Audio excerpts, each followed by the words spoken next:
Hi, everyone. I'm Kerry Cassidy from Project Camelot, and I'm here today with Kimberly and GOGUEN, and we're going to be talking about her involvement with this organization, which she calls, I guess, the Universal Council, as well as other sort of titles and organizations that she seems to be part of, and then I'm going to read her very short bio here and also bring it on the screen for everyone so that we can share that with you all. So stand by, please.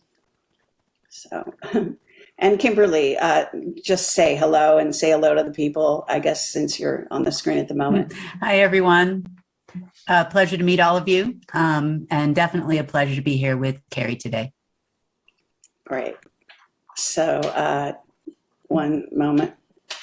So basically we've got her bio on the screen now. So she says that she's at the Global Clearance Level 74, Ground Command, Guardian, founder of United Network News, Global Peace and Restoration Consortium of member states, administrator of Hall of Records, ambassador to the Universal Council, and she is an author of the Restoration Plan approved by Universal Council in September of 2019. And says she's worked with many people and others to restore this planet to its former glory, involved with an implementation of a new ecosystem which encompasses all who live and visit our planet. And this is created out of the need for all organic life on this planet to live in harmony with one another. Very admirable goals, for sure. So, and I am fairly well versed in Kimberly's various presentations that she has. Now, I often view you via Life Force, and I wanted to, first of all, make sure I understood. You have United Network News. Is Life Force your organization, or is that an organization you work with, or how does that work? Life Force is new. We've been around for a little over a year now, and it was actually information in order to get humanity moving forward. So essentially what it is, it was formed by us and a team of people. So, I work with Tank and a bunch of other people that you don't see on the videos, but you do see Lisa from time to time. And we're all working together to form the world's first unsecret society. And so this is meant to hopefully unite people. That's all it really is. We're not trying to get people to buy into something or anything like that. It was just Life Force is what exists in all of us. It's also called the ether. Penny calls it the plasma, right? So it's the common theme, for all our energy. So that's all Life Force really is. It's meant to change our ecosystem that we exist in. Okay, great. So just in case people are wondering about these different sort of titles or whatever. So it's great to have you on the show. What I'd like to do is, I read the bio you gave me, and I think that a lot of that is not going to be very understandable for people necessarily. There are terminologies here that perhaps you could explain. So if you'd like to, up to you how you want to do it, but explain perhaps, what is Global Clearance Level 74, Ground Command, Guardian, founder of United Network News is a bit more explanatory, and these various other sort of listings here. So if you could kind of go down that bio a bit and explain, what these terms mean to you, and we'll start there. Okay. Okay. Well, we have global clearances and national clearances in every country, right? The US has a scale that goes all the way up to cosmic, right? So you have top secret, which is down here. Then 18 would be like the president of the United States, if we actually had a living one. But he would be down here. 23 would be like your Fed people, Federal Reserve people, those type of people. And then you get into like the Space Force folks. Above that, you have Luna clearance, you have cosmic clearance. So above that, you have a couple of other layers, right? And this would be members of the order of high rank. So what we did is we played a little game, like NATO would be a level 63 or 64. And so I got into kind of a clearance level argument with the order, who kept, if I registered a 71, they would register a 72. And then we took that right away. And then by the time I hit like 74, the reason for this is because it gives you two different things, right? So number one, obviously I have access to the key intelligence and military system that I built. But in addition to that, I have immunity because of that against the order that I'm fighting against, right? So you have to have an officer of higher rank than the person you're going after in order to put out a contract against them or to put them in jail or something like that. So I've had this come up a number of different times, most recently with General John Raymond in the White House, because that's who's running the White House right now. And he tried to have them come pick me up. I've had other people try to come pick me up, and I outranked them. So there's nothing they can do. They can't put that order out without my superior's authorization, and there isn't one.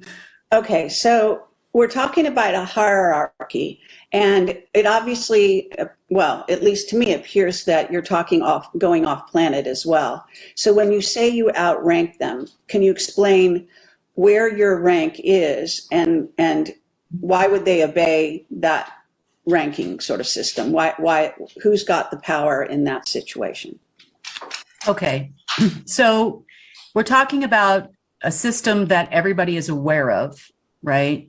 When we're talking about clearances and programs, and, you know, now the Space Force is in the front, and then there's still the SSP guys in the back. So you have that whole structure as far as a military and intelligence system, right? And then you also have a secondary structure that always existed above these systems. So people talk about like, oh, the Rothschilds are terrible people. And they talk about, you know, the Bowers, and they talk about the Morgans and the Carlyles and a lot of, you know, and then they talk about secret space programs and DUMBs. But what people, even themselves, you know, the people that are in these programs don't realize is there's a whole nother hierarchy that existed on this planet forever. This is not a new thing. You know, you've talked about it with some of your guests. I know you interviewed Shane the Ruiner. He has a whole blog called The Ruiner something 777, right? And that blog tells you that there's a whole other world going on here that we, as the average everyday people, know nothing about. Well, I got thrown into this thing, and I got to learn all about them and who they were and who, you know, who is who. So when I talk about a clearance level, we're talking about over, I guess you would say, although I don't work with anyone in the space program, I don't work with anyone in the SSP, I don't work with anyone in the order. You know, from time to time, they do contact me, and obviously they're very angry with me for many different reasons, right? Their whole timeline structure is gone. And somehow I'm getting blamed for this, but nonetheless, my clearance is only for that purpose, right? So when you're fighting your enemy, they respect from that level down. I'm not talking about others or anything like that, because nobody cares about that. But in the world, the way it's worked, it's always been a hierarchical system, right? So you have the order at the top, you have the covens above the order, you have, you know, so on and so forth above that, right? Now, below that, you have a bunch of military people and intelligence people that believe in this system because it protects them from each other. So, okay, well, maybe we can just kind of cut to the chase a little bit here. Yep. Now, who, in your view, is, you know, can we name names? Who's at the very top of this so-called order or list of orders? If you were to go with the existing structure as it is today, because it's very different than it was years ago, I would tell you, you would be called, there's a guy by the code name Mr. Black. He's an Italian. I have never heard his name, but I can fathom some guesses. And then you have Klaus, who's risen in the ranks due to the recent elimination of 2 different covens. And you have this Richard Weiss guy that keeps popping up all over the place, giving orders that are crazy. So I would say right now, since the changes that took place on the 8th of August, these 3 seem to be the one barking out orders, you know, to the White House, to the Space Force, to the Joint Chiefs of Staff. Those are the people I see most often right now. Okay, so if now at this point you're not going off planet yet. No. So, and my understanding is that you actually worked with, correct me if I'm wrong, Marduk, and that you were also trained by the Anunnaki. And this is your claim. Is okay. that correct? Trained is one thing, schooled is another. So okay. They all lie. They're very charming, right? Marduk is very, very charming, and cunning and whatnot. His father, Enlil, would speak in riddles all the time. You know, when the tree blows to the left, that is when it is time to go. I'm like, you know, you have to figure out what that means. And it's kind of a game for them. Humans are a game for them. We were always considered slaves. We were a farm, we're cattle. Myself, no different to them. And the one thing that they just wanted to do was be able to control me. That was it. You know, that was their goal. So I learned from them, from talking to them, a lot of things. And by them, so-called, I guess you would say, constantly trying to manipulate me. So I got schooled. Like, it's like, well, you learned a lesson, right? It's not that, well, here, Kim, let us help you. They have had no intention of helping me do anything ever, not even a little bit. Okay, so I think because my audience is not going to be familiar, as I am, with your background, maybe we need to even go back further. So let's talk about when you know, your childhood, somehow you got into contact directly with the Anunnaki. And there's not that many humans that are in direct contact. I don't think. I mean, I know there are some. And I myself I believe I've had some contact with them. So how did your contact work out? Can you talk about that? Well, for most of these folks that are involved in this organization, right, we call the Order, their Bible is Project Looking Glass. So they live by it, they breathe by it. It's how their whole day goes. You've had guests on the show that have said that it didn't stop working in 2012, and they're right. That doesn't mean the lies stopped coming in 2012, but the people that actually had access to it, right, knew the game was over, the jig was up.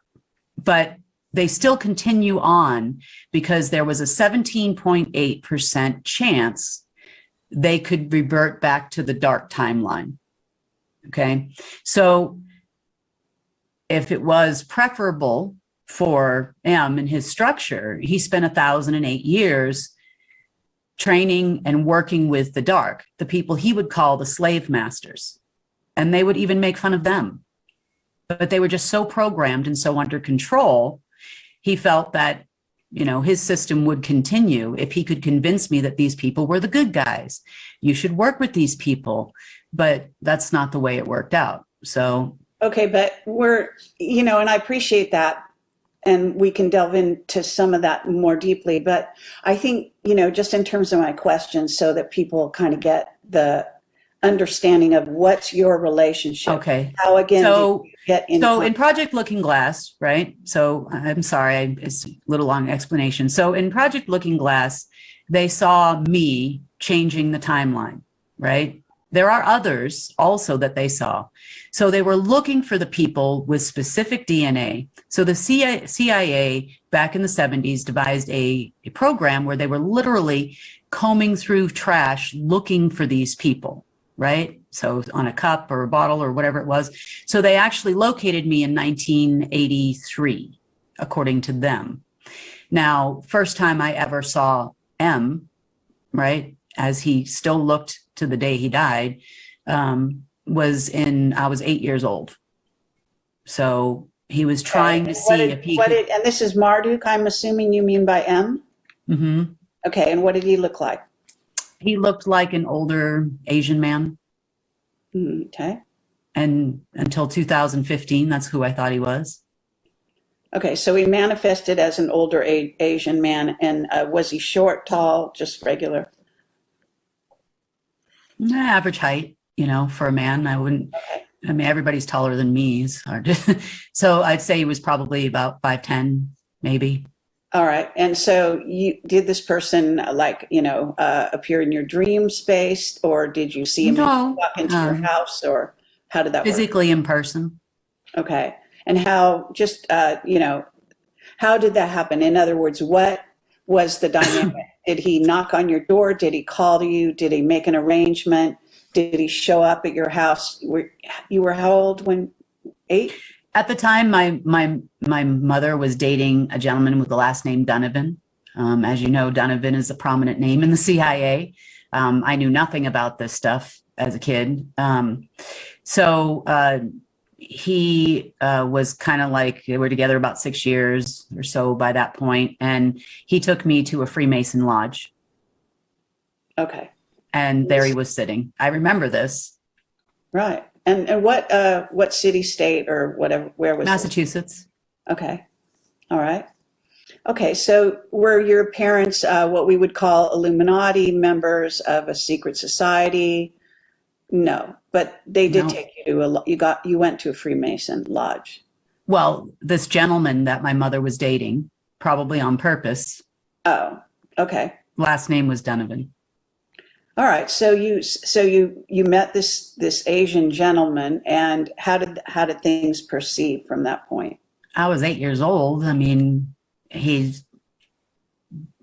gave me 2 flowers, asked me which one I liked better. It was, kind of trying to get to know me. And I didn't really, I was 8. I had just started getting a lot of these abilities at that time. Okay. So I didn't feel like he was going to harm me in any way. I just thought it was weird that we were the only people in there. Okay. I remember Tom Jones playing on the jukebox. I have an audiographic and a photographic memory. So, I mean, I remember some song by Tom Jones playing in the background, and it was just kind of a little bit weird. Like, why am I sitting here talking to this guy? He tried to say it was his friend and all of these things I was meeting. So I remember that. And then I also remember in 1983, which was, I would have been 11 at the time, I was at the dentist when they came in and swabbed me to verify that I was the one that they found in their DNA program. I remember that. Okay. Yeah. So 1998, they came hunting for me then. I turned 25 years old, which coincides with the story that one of the interviews you did, where he said that they found out in the mid 90s that there was no way to make their timeline work. So they came looking for me around that time again. I was being followed around everywhere in 1998. Okay, so when you started to be schooled by M, as you call him, was this in 98 or later or before that? Nope. Never saw him again until 2010. Okay, that's relatively recent. So is that when the schooling began? Yep. Okay, so most specifically May of 2011.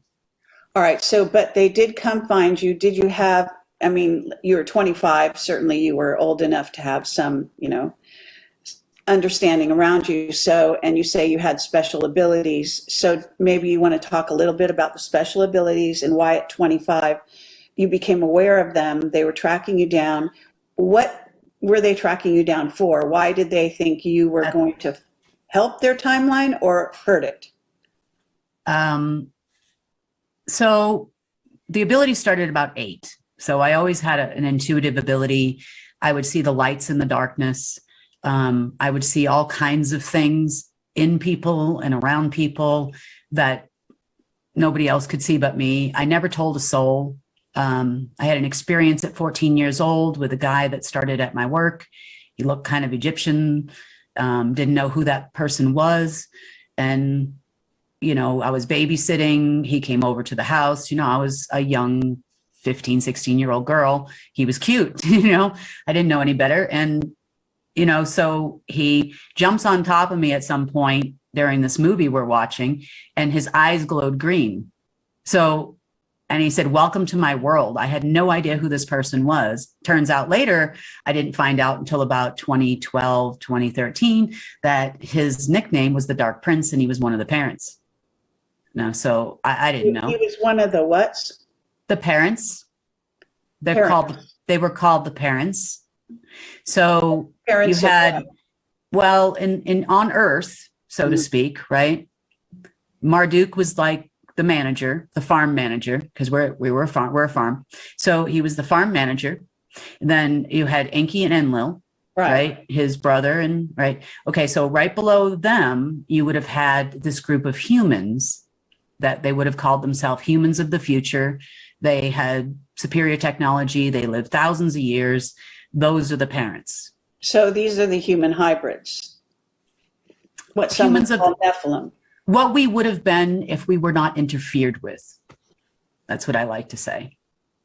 Okay. All right. So he was one of those? Yes. Okay. And so when he jumped on top of you, you know. I threw him across the room. Oh, okay. I'm like, "What is that? Who are you?" He would never answer me. He just sat there and looked at me. Okay. Yeah. And then, okay, so that was your experience at 14. Around 15, 16. At the age of 25, I was living a normal life. I was working for a bank. You know, of course, I always had my abilities, my intuition.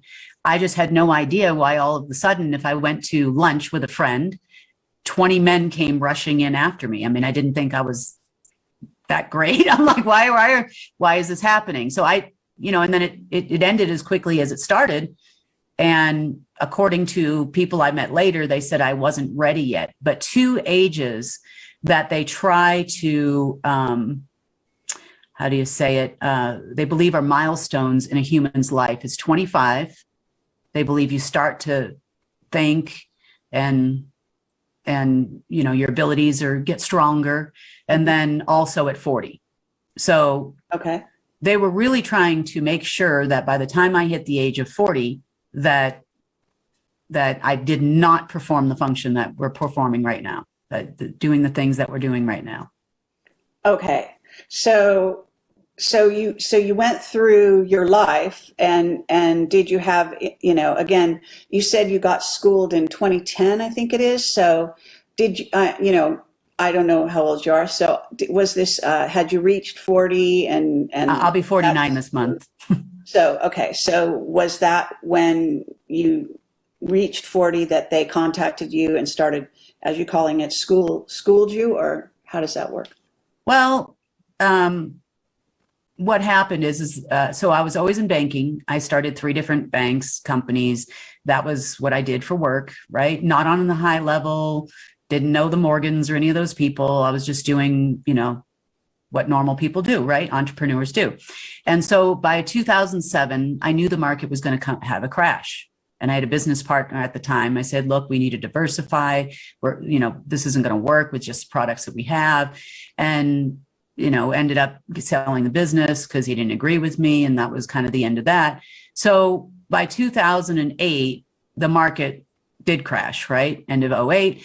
So I was like, okay, well, I need to get, you know, my lines of credit. I had an $18 million line of credit. I mean, you know, for a business, for doing bonds and that kind of thing. And I was like, well, you know, I got to go find the money. Where'd the money go? Like, how do we not have money? And so that's what started leading me down the rabbit hole, I guess. I went to London. I was going to other countries. I'm like, well, if there's no money in the US, maybe there's money over here. I started meeting people in hotels and, you know, brokers and that kind of thing. And I was looking to get, you know, I went to a few banks over there looking for a line of credit. And then I was in London in beginning of 2009.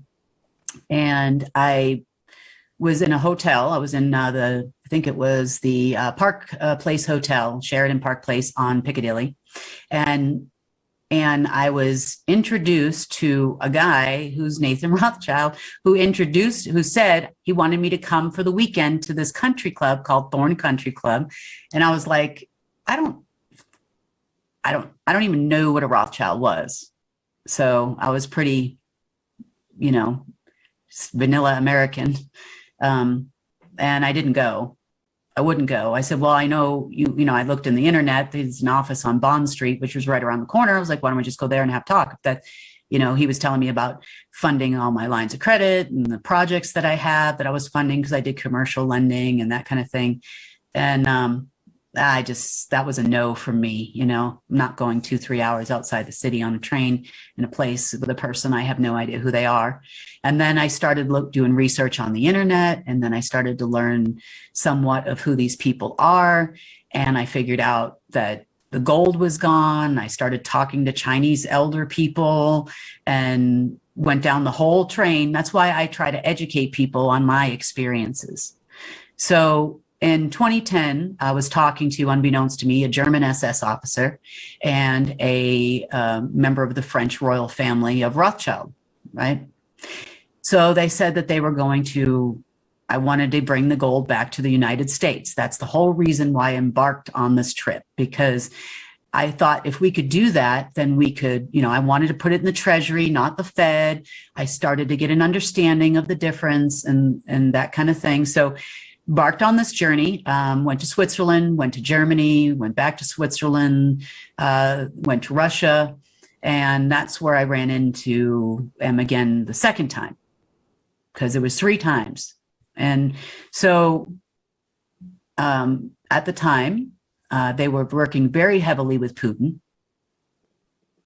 And I arrived there, the Fed arrived there, some people from the SSP in Germany arrived there, a guy named Philip Love and General Ritchie arrived there. So many people came, and everybody was expecting me to trigger the system that I really didn't know much about. I knew there was a back ledger. I knew there was an off ledger financial system at the time because of the Chinese elders, right? So we had tons of Chinese people show up. We had the Black Mullah show up from the Middle East. Okay, so maybe you can explain how these people saw you in a certain role. Is it because Marduk had told them, or, that you were a certain bloodline, that they, you were going to be their representative or something of this nature? Like, why, would they admit you into their sort of circle, so to speak? Project Looking Glass. Again, because they identified you in Project Looking Glass. So they had to control me. So they all, okay, so. Befriend me and control me. All right, okay. And then also you're saying they acted as though you had some kind of control over moving the money. So why would they think that much? I didn't know it. I'll tell you exactly what happened from there. So I had an Asian lady who was confirmed as a trustee, right? Who I had been talking to from Thailand. Her name was Rod Sharon. I remember that. Don't remember her first name off the top of my head, honestly. So she met me there in Russia. The whole reason why we landed in Russia, because I thought Putin was a good guy, right? They were starting the branding of the Savior program over there of him being the greatest man on earth, right? If you remember back in 2014, if he ran for president in any country in the world, including the United States, he would have won, right? He was that popular back then. And that was part of Marduk's plan. So, but I saw a speech that he did at the World Economic Forum that said that, the order is going to take over and this is a security risk for the whole world and we don't want a new world order, that kind of thing, right? So I thought, well, he must be good, right? Maybe he's a good person. Maybe that's why everybody hates Russia. Who knows? But they had put a Class C block on the trustee lady's, Thai lady's passport. So the only place I could get her in without a visa was Russia. And I knew it was one of the 7 places in the world you could go to trip the entire system at that time. So that's how I landed in Russia. I'm sitting in my hotel room. I'm dealing with this lady who's just virtually bat crazy, right? And awful. I mean, greedy and crazy and dark. I could feel how dark she was. I hated being around her. I tried to be nice to her. Okay, now I'm not sure, why did you have to be in a room with this person? I guess I brought her there. I'm not sure. Okay, I got her to this point. Who is she such that you needed to have her there? Well, I thought she was the trustee. I was nobody. I was just trying to. She's some kind of pivotal person that handles the system, in theory.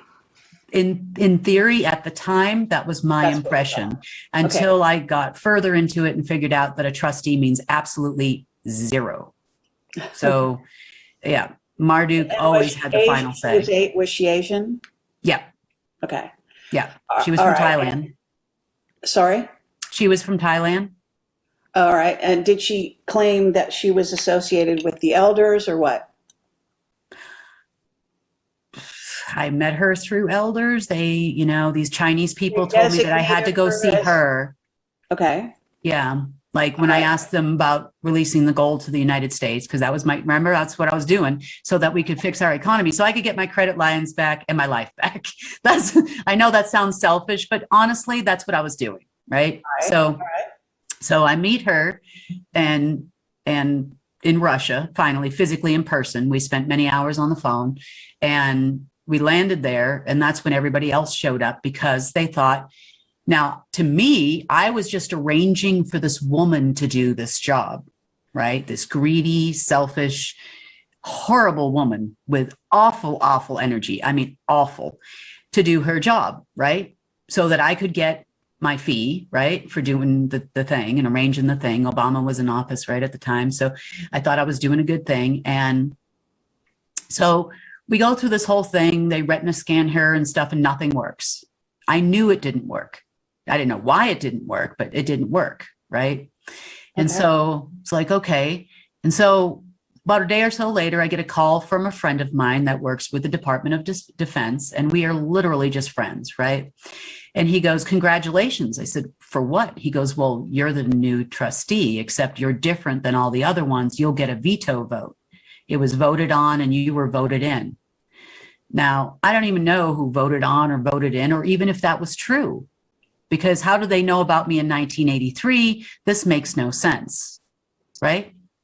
In 1983, they knew I was there. They came and saw me when I was 8 years old. It's the same guy. He didn't age a minute. They're using Project Looking Glass, so all these people are following that. And, well, let's just also say that Project Looking Glass is, in essence, an AI. I mean, so that people understand. It's a technology, but it's also an AI. And it's also fed by someone.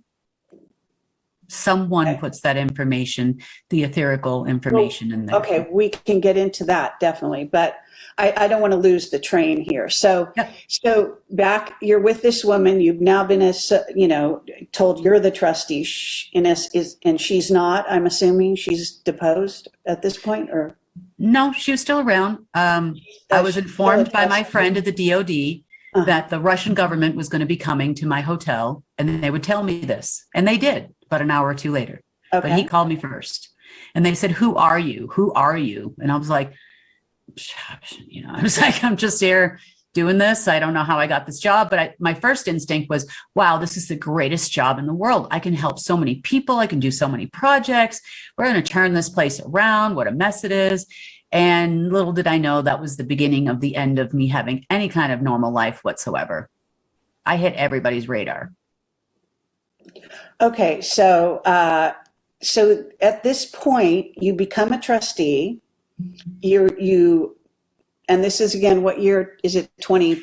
This would be in March of the announcement was made to me in March of 2011 in Russia, and I left Russia on April 5th, 2011, and whatever you want to call the old Asian man, Marduk, told me that he would be in touch. About mid-May, he called me And we spent about, I remember my cell phone bills, 35,000 minutes, in a month, talking constantly. On the phone. Is that what Mhm. you're saying? Okay. Yeah. Now, I'm just curious because at this point you're getting sort of very deeply involved. Did you have like, psychic dreams? Did you have visitations? Did you have what one might call preparation in any way, sort of, in your dreams and or visions and or psychic information coming at you prior to this kinds of stuff? I did. I did. Um, right before this happened. So before I landed in Switzerland and Germany in September of 2010, okay, so this trip didn't take place till November, and I was gone for several months out of the country. So in September of 2010, I was taken to China. Okay. I went on about a 10-mile hike with some little old guy who was about up to my shoulders, and I'm about 5'5", 5'6", so he was very short, wearing a white Asian type suit, not a Thai suit, like an American suit. And he didn't speak English, so I had a translator there. And we got taken by a truck to a spot, let out there, went about, it had to be a solid 10 miles into the woods, right? And we went down, there was a stone staircase, and the translator was not allowed to come in, but me and the old man could go. So we went down the staircase, around the corner, and we ended up in a room, and there was a sun in the tile on the floor, and then there was some Georgian columns. It wasn't a very large room, and there were other people already in there waiting. So there was white people, there was, Asian people, there was African people. I mean, there was people of all colors in there, and everybody was just sitting around talking to each other. So, of course, the guy that I went with didn't speak English. So I was just kind of like observing. So at one point in time, everybody started going around and they were standing on the points of the sun. Now the sun in the floor has, it was like a brown tile shaped in the floor. If that makes any sense, like a mosaic sun. Yeah, sure. And then everybody started standing on these points around the sun. And there was probably about 30 or 40 people in there. So they bring out this box, right? A very pretty box, looked to be gold or some kind of metal to me. And there were rods that went through the two sides, like the old casket style. And they brought it and they put it in the middle of the floor. I'm like, oh God, did someone die or is someone going to die? Because it looked like a casket to me, right? So I'm just sitting there. And then a couple of the gentlemen that were carrying the rods opened the box, and out pops this ball of light and a massive wind. So this, in my Catholic upbringing mind, is the Ark of the Covenant. Okay. It's exactly how everybody described it.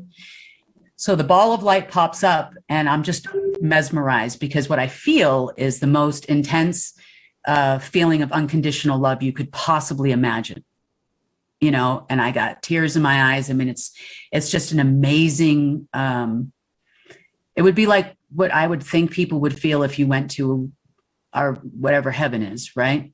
Like I felt like I was in heaven, like the love, the amazing feeling, the wind. So I'm kind of mesmerized by this for a few minutes. And then I look up and everybody's gone, except for the old man that brought me there, who is standing behind me, like using me as like a shield. And he just turns around and he looks at me and he goes like that. And then that was it. And then it was like a test. Okay, fair enough. Yeah. Since then, I have found 3 other boxes like that. Just so you know, that was the largest one I saw, but I have found 3 other ones like it in different locations. Okay, and when you say you found them, did you go looking for them? Yeah, I had found them first, and then I went to that location and got the box, basically. Okay, so somehow, like on a psychic level, or did someone tell you about it? No, it's all me. So on a psychic level, I found the boxes. Okay. I found the one in Saudi Arabia that the Russians took because I was working with, remember, I thought Putin was still a good guy even after I left. And he's working with Marduk and Enlil. We had meetings every Saturday. They sent me a little pink satellite phone. I would have these talks with them every Saturday night, their time, Saturday morning, my time. This went on for years, right? All I'm right. thinking And they're what the good. did you talk about? What did we talk about? Mhm. You know, I had a lot of indicators along the way that these were not good people, but I thought they told me they were my boss, Okay. right? They paired me up with Putin. They told me I was yin and he was yang, right? Here I am thinking the other guy, they called themselves M, grandfather and uncle. So here's the elusive grandfather everybody talks about. Wow, this is so great, right? I'm like, here I hit the top, you know. Okay. And what And did this so-called grandfather look like? And this is Enki, I assume. Is this Enki? yeah, they all looked Asian-like, I guess. You know, they can do something called mimicking, where what you see with your eyes isn't necessarily what it is that's right in front of you, right? So it's affecting the emotional and etheric level of matter. So you see what your heart and mind sees, right? Until it's Sure. no more, right? So Okay, so you're having conversations with them. They're pairing you up with Putin. When yeah, you say pairing you up, we're in supposed to what be way? partners. Lovers? Oh yeah, they wanted that too. They said that would be really good if that worked out. Okay, and was Putin there in person when this was going on? On the meetings were on the phone, and I Right. didn't actually get back there until 2015. I know, but was Putin on the phone Yeah, with you they guys? were all there, sometimes Okay. video. Yep. And so they told you to your face that you were, as you say, yin and Putin was yang, like the chosen ones they chose Yeah, to yeah, somehow run the world. Is that the idea? that was what they wanted. Yeah. Okay. So so at that point you're again, just remind me, how old are you at this point? So these conversations started happening in 2011. That's when Putin became really popular with everyone, you know, and then the campaign continued till about 2015, and then you never heard about him again. And we had a different savior come up, right? Program. So Who's the other savior then? Trump, Oh, all right. same group, I same mean, they organization. chose him. They chose him.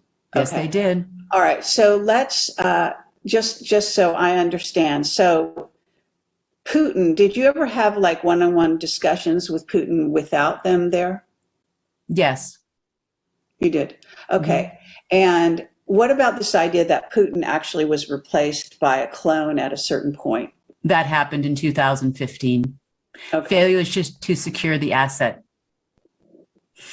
Meaning He failed them. the human one either died or got replaced by a clone, right? There are reports, and I never got the real clear story, that he hadn't been himself even prior to 2015. But I will tell you this, you know, whenever you see someone show up with the black eye, and then, you know, one eye kind of goes like this and that kind of thing, and then the bulging eyes, lots of times that's an indication of a viral infection, like Mattis, General Mattis. Okay. All right. Okay, So you felt, Soros. all right, but you felt this about Putin when? Before 2015, is that what you're saying? Before he was replaced by I went back to Russia in July of 2015, and I was supposed to meet with everyone, including him. I met with grandfather and M and uncle, and M and I got into it because I didn't agree with what he was doing. So I already figured out a lot of things about November of the year prior. So it had been several months since I had been questioning them in totality. So I only went there to meet them face to face and confront them. That was my purpose for going, right? Mm-hmm. I had already heard a lot about and intuitively heard about what Putin was doing, side deals he was making, all based on the fact that you own the golden goose, right?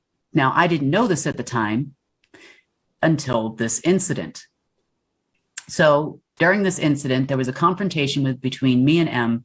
I saw what M really was. Which was? When they get angry, you can't hold the emotional level of matter, right? So I was making him very angry, and all of a sudden this big white dragon looking thing, I was just like, remember, I didn't know anything about others really, at the time, nothing, I just knew demon, kill it, right? So I was pretty good at that point with the ether, right? And it can be used as a weapon, can also be used to save you, can be used to shield you, does many, many things that humans will, I hope in the very near future, all learn how to do, right? Sure.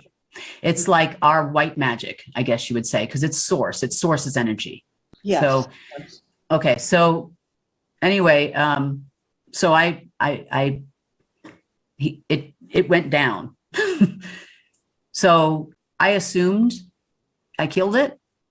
I found out later it was like a coma of some sort, and they said that he would be back.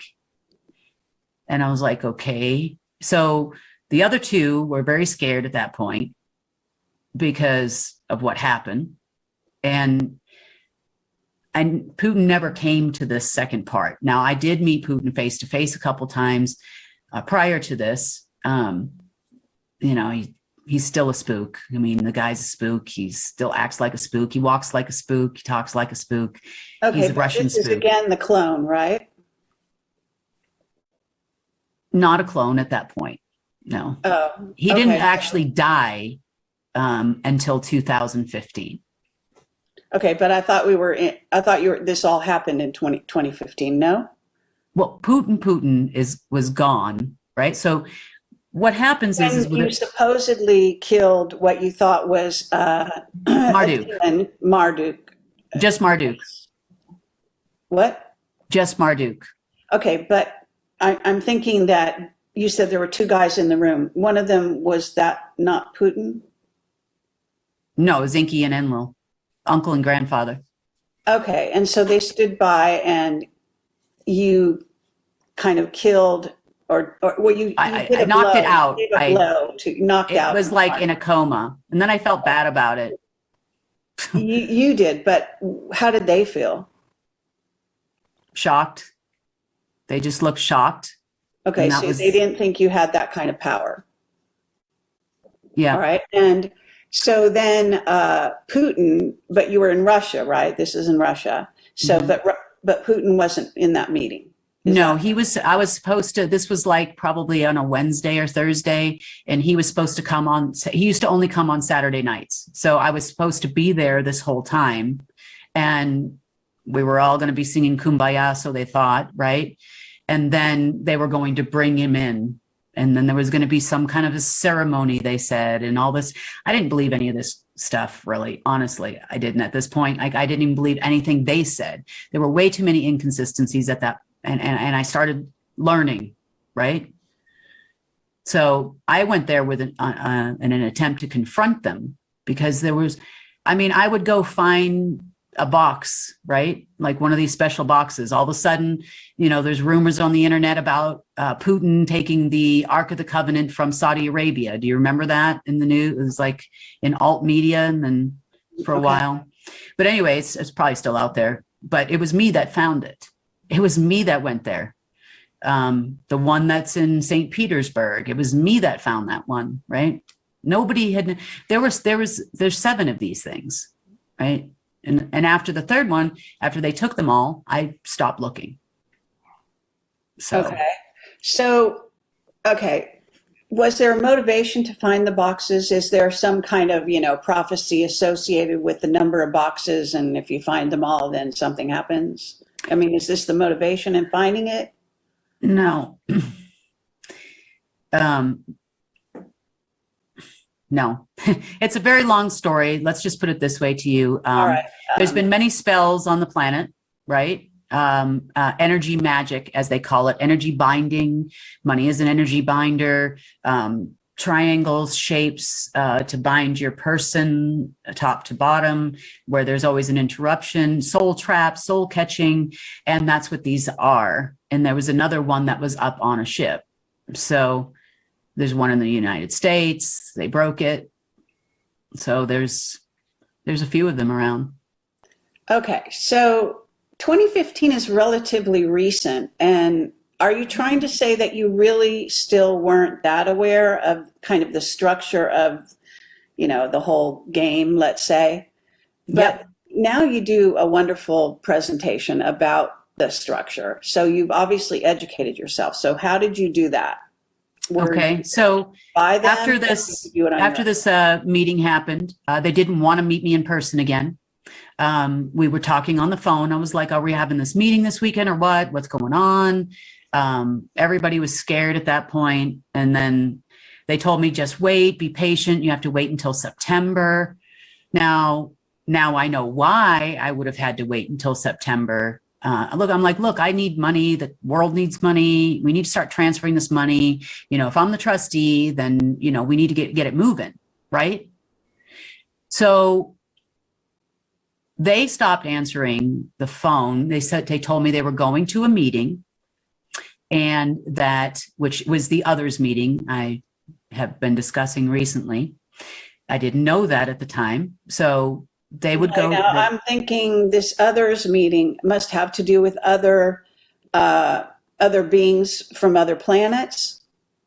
Well, yeah, they were too, right? They're not from here. Sure. They've been here for They're thousands of years. Anunnaki. But aside from them, when you say the others, I'm assuming you mean other than the Anunnaki, other than them. So the others would be other beings from, because at some point I was going to ask you, obviously, if you know the story of this planet, you know what's going on, then there are lots of races of beings that have tried to come in here, manipulate our genome, and have wars with each other. And that the Anunnaki think they run the place, but they're not completely in control. That is correct. They were partners with two other groups. Okay. They were partners with the Abraxas and the Mantids. Now, the original race of planet Earth are the Saurans, right? Either Saurans or Raptors. They kind of look like. Okay, Raptors. Okay, that's one race, but yeah, okay. Very nice folks. Good people. I mean, working with our military right now. No. Nope. Okay, the Raptors. Yeah. Okay, and so the others have no others on planet Earth, here or abroad, right? Have any contact with any of those people, not Trump, not any of those people anymore. That ended in 2019. They called it September, the equinox, the fall equinox. They called it, declared it Independence Day in 2019. And they are the ones that got rid of all the dumbs and the connections, anything below level 6, which is where they would have inhabited. Level 6 was like a double spot. Meaning the Raptors. When you say they. Not only them, we have 36 other races other than the Mantids, the Draco, and the Abraxas that hang out. Okay, and so when you're saying they, are you talking about 36 races got rid of the dumbs, or, because I just want to Right. So after the Draco's expiration, right, in 2016, at least not the whole race, their planet Anno didn't die until 2019. And then the Queen took over, and she's actually a little bit more normal, not so focused on trying to dominate the entire multiverse, that's for sure. So so once their influence, I should say, here went away, deals were made with the Mantids, and the Abraxas are still horrible people. They're like, if you could imagine the worst silver spoon baby royal person on television that you've ever seen in your life, that's those people. They're so entitled to everything. Okay, but what is their actual race of being? They're humanoid. Okay, so they're calling them, they call themselves the Abraxas? Mm-hmm. That's their name. Yeah. All right, fine. Okay, That's a so family name. just to get back to 20, we're kind of like at 2015, 2016, and this is certainly when Trump comes into office. So you made a remark saying that he was chosen after Putin was kind of set aside, and then Trump was chosen. Am I not? No, well, Putin failed to achieve his objective, right? Which was what? He was supposed to control the golden goose. Which is what? Me. The system. Okay. You're with the system. Sort of the keys to the money or whatever. Well, it's much more than money. Okay. That AI system, which has been completely reprogrammed, but it contains a lot. But as far as his job was to make me happy and to control me, that was his job. That was his only job. So he was replaced by Trump? In the savior programming. Yeah. I understand, but okay, so was Trump's next job to keep you happy? No.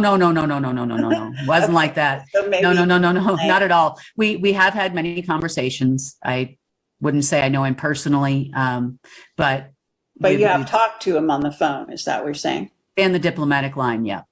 Okay. So you've talked with Trump. So Trump, I'm just curious, how did this situation with Putin and Trump, how did they bring Trump in? So what was that? Okay. In 1998, Trump met with what they refer to as an ascended master. Okay.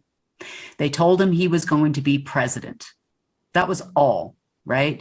They told him that he was going to do all these amazing things for the world. That's what they told him. Now, an ascended master in our world, right, on the internet, alternative media means a very nice person that's enlightened, right? That connects with the creator source. Yes. Okay, well, in their world, that is a coven master. Okay. Trump is always born into being the black sun. Don't think any otherwise. I know you don't want to believe this. People hate this, but it's true. No, right? John Trump was Project Paperclip. Well, we can get into that. But let's stay with this so-called master. So this is a master, what I would call a master magician. Is this person ascended in any way, or are they just a commonplace human, or what? Very good at black magic. Okay, so a master magician. Yeah, I would say that, yes. Of the dark side. And this is who Trump met with, who said you're going to be president. Is that correct? Yeah. And that was in 98. Mm-hmm. Okay. They told him he was going to be president and he could be the master of this timeline, which only had a 17% chance of actually potentially happening, right? So he goes through life doing these things and thinks that he's going to be the president. And he became the president, right? So that part was true. But what happened is they need to have someone play the role of the savior, okay? Create the problem and be the solution. That's how you create a savior. Mm-hmm. So when Putin started falling out of favor with his colleagues, now Trump and Putin are both a member of the Black Sun, okay? Okay, so let's talk about the Black Sun and how one becomes a member of that. Most of it is family lines. Are you saying, and this goes back to Nazi Germany, is that what you're... And the Abraxas. Mm-hmm. And the Abraxas, okay. So in theory, this should go back to the Aldebaran, the beings from Aldebaran. I'm not familiar with that. All right. Well, they were the ones that... Aldebaran. I say Aldebaran. Yes. Oh, yeah. Okay. Aldebaran. Yeah. Yes. My apologies. Okay. No worries. Maybe I'm pronouncing it wrong. My American English. Whatever. But, okay. So these beings, and so going back to, you call them the order, or they call themselves Order of Black Sun. Is that correct? Yes. Okay. And there's lots been written about this organization and various things. But to talk specifically about Trump, so you're saying he's a descendant of someone in that group, right? Is he the son or the, of who? And I know some people are saying General Patton, but Is this correct or is this incorrect? His father was a member. Right. Their original family line is von Kief or von Kempf, was the original family line. Some say that the Black Sun was born in Ukraine, which is why there's a big focus on Ukraine. There was a giant portal to everything that is evil there, that's for sure. Yes, there's a mountain there, actually. Yeah. That would be the portal. And I've talked about that with one of my whistleblowers and in my interviews. So, because I was fascinated on why they kept bringing up Ukraine every second, not so much now, but, a few years ago when they just kept, they were trying to have. No, yesterday.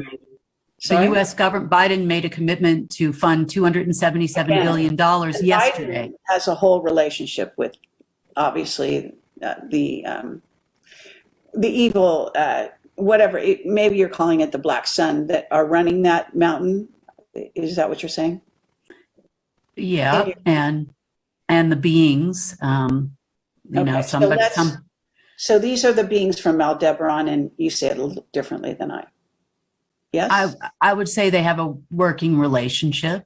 I would say that the others call the being that runs what you would call the underworld or the dark side of the multiverse, or the Black Sun, which is the equal and opposite to our sun on the other side. Okay. Okay. That parallel Earth. Right. So the multiverse would look like this side would be white and this side would be dark in the past. It's not like that now. And the ruler of this side would be the dark overlord, one who needs to destroy in order to create. That is why the Black Sun worships death, so that they can get favor and bring some of these folks onto planet Earth. Now, why we're called Midgard is because we are right on the line between the two. And they destroyed everybody else that was right in this section, in the third dimension. So we were one of the last inhabited planets right between the two. Okay. And just for my viewers, obviously the TV show Fringe was talking about this. So, Yeah, I haven't seen it. So okay, well, the scientist goes over to get his son because his son dies on this side. He goes over on the other side to get his son back. And brings them back over to this side. So, and there have been counterpart, and there's been several, movies and TV shows kind of using this theme. So, okay. So when you're saying Trump is descended from that family line, basically. And he was told that he was going to be, sort of the savior figure, and indeed, in some ways, it would seem that that's kind of been rolling out, but then it seems to have fallen into difficult times, let's say, in the last, ever since, he lost the election, I guess you might say, but maybe even before that. So let's talk about that. So Putin kind of was set aside, right? And so you were no longer dealing directly with Putin so much, you were dealing with Trump. Our last conversation was the Babylon System 5.0 they were trying to launch. What is that, a satellite or a planet? Or if you follow the revaluations of currency, they've talked about many versions of a system before they started talking about QFS, right? So at that time, it was the Babylon system is going to revaluate the currencies, right? So I met, I'll make this as quick as possible because we could talk for hours. I know. The story. I appreciate that. I met, so after, and these people weren't calling me back, I met another group of others there who are what you would call the short grays, I guess you would call them. Yeah. And they are computer and financial experts. And so I was like, well, what am I going to do now? I need to get into the system. Oh, you think that they're AI? You said? Yeah, they definitely are. They're motivated and under orders from AI. Yeah, basically. I've seen one of them in a med bed who almost died. Yeah, whatever. Yeah. So they seem to be very nice, very friendly. Okay. I mean, still are to this day. If they are AI, they're nice AI, I guess. I don't know. I Sure. never asked that question. I watched the guy bleed, so I assumed, you know. Yeah, but that doesn't mean you're not, whatever.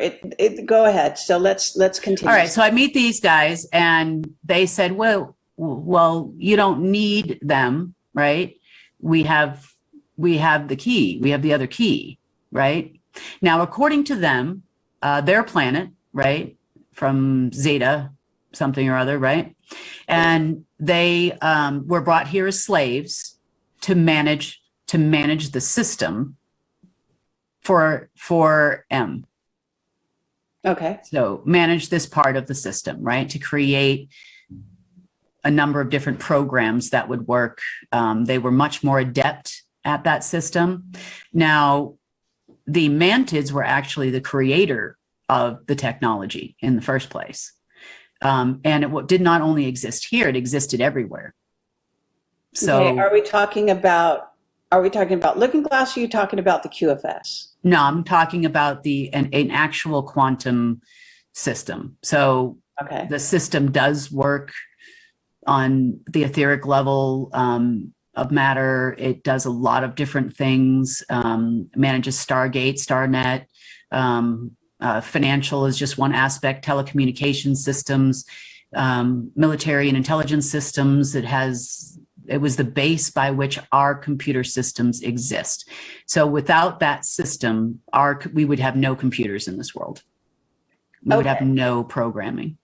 Okay, so you met with them, and what was the purpose of your meeting? They told me that they would help me. They said they don't want to work with military and intelligence anymore because they've done nothing but use them and lie to them. They promised them that they would be free, and that they were all working towards their freedom from the Draco, because the Draco had destroyed mostly their world and they were taken as slaves into different locations to do different jobs. Now, with the other races here, who I started to meet over time, right? But they were the first ones. So it was right after the Harvest Moon order crazy ceremony thing that I finally started to learn the system. Was about what year again? We're still in 2015. Okay. All right. So you became introduced to the Zeta. Yeah. You met with them and they told you they wanted to work with you. Now, they told me they would help me in an agreement that, remember, most of these other folks that are here, that live here, that this is their home, right?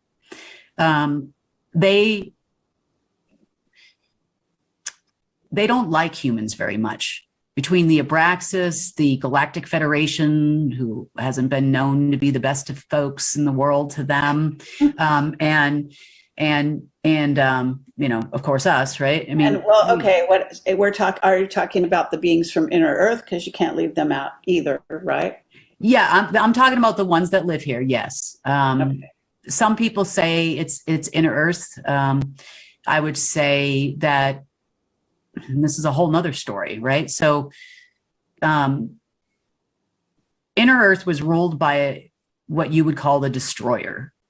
So he would be considered, if the Dark Overlord would be Lucifer, that this guy would be considered Satan's right-hand guy or son that crashed into here 1.5 million years ago. There was a war.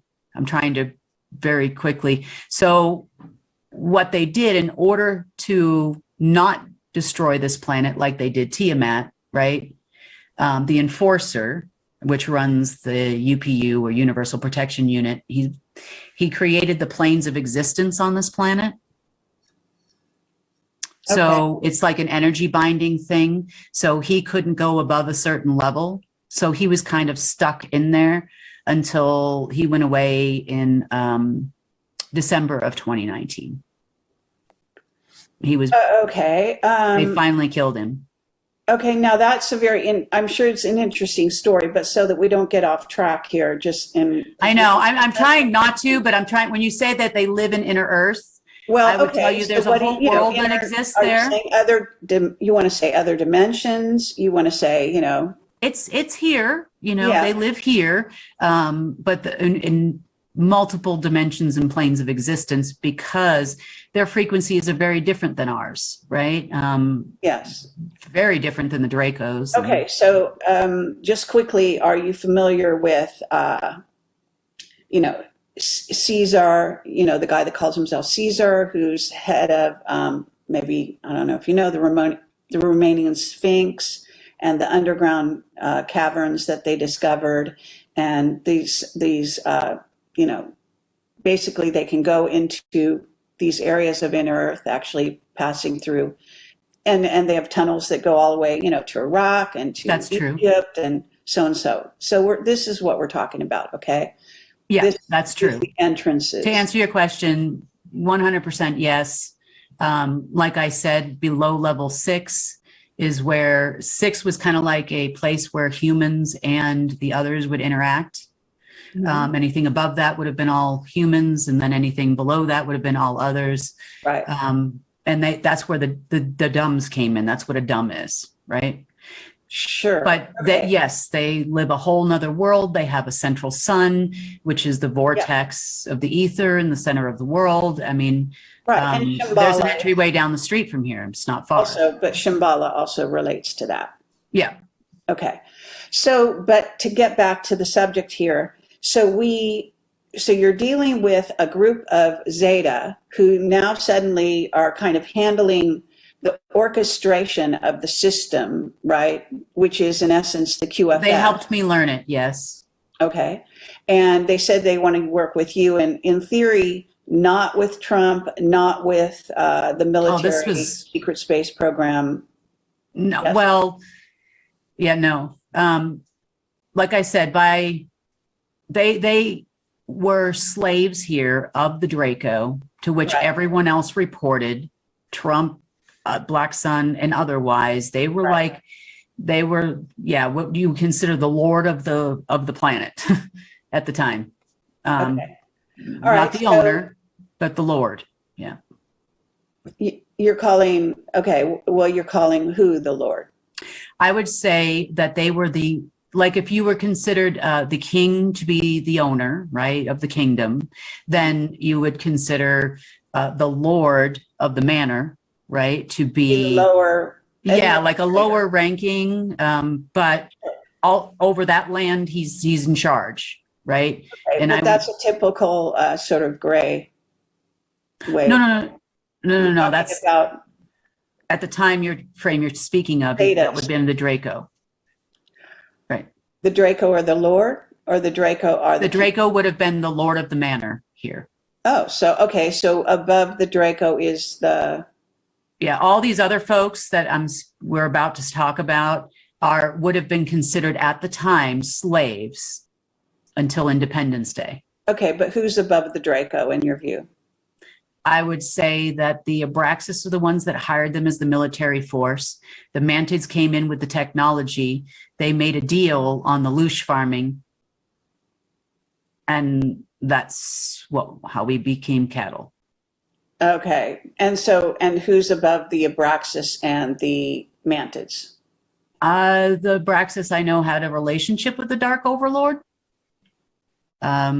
Then we have a universal council that is not a master of all. They are a consortium of all.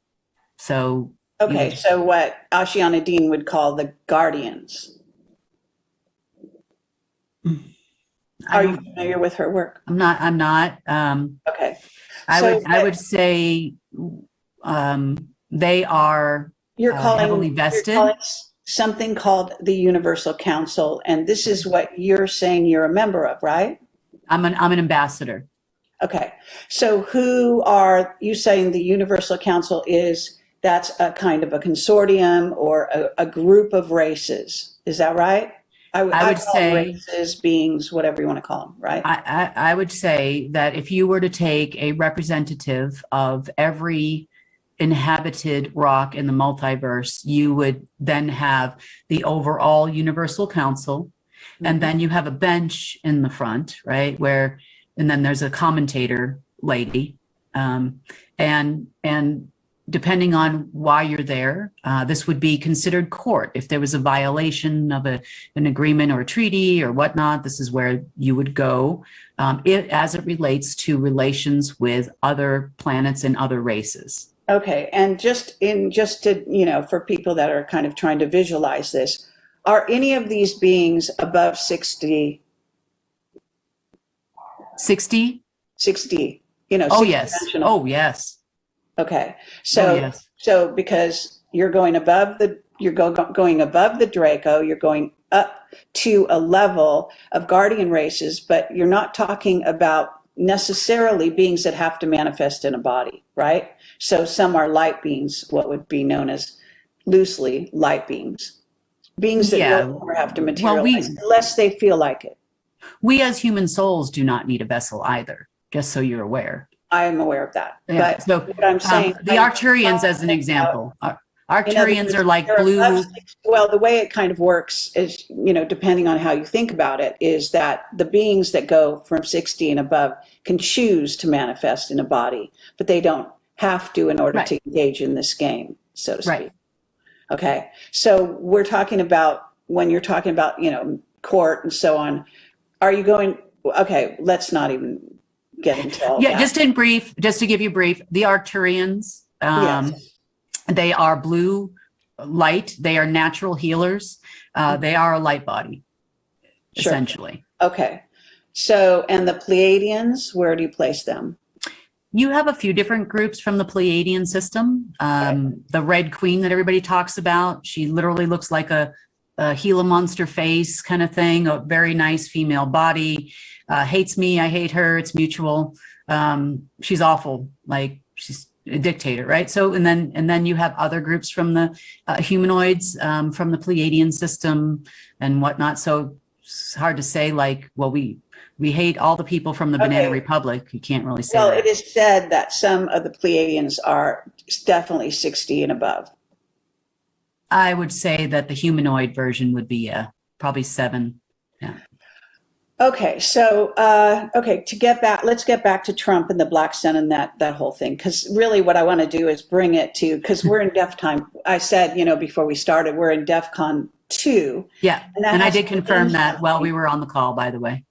Yeah. Sorry? I did confirm that. Yes. Okay. While we were on the call. And Juan Savin has stated this in an interview he did yesterday with, Nino Rodriguez. And so I went and researched it, and it does appear that's correct.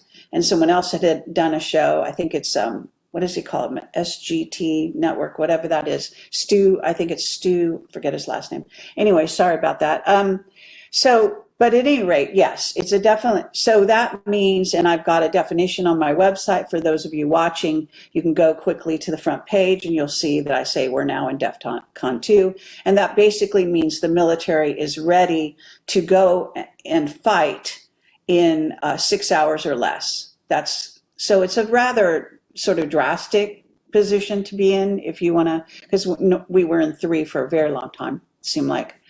Okay, so just to bring back, because we want to bring it back to Trump. It also does something else. What? It also does something else. Okay, what does it do? There's an entire underground system in Texas, which is the backup for the financial system of the United States. And when we get below a DEF CON 3, they fire up that system and everything moves from the Treasury, Fed, so on and so forth to that system. Okay. That's why they did it.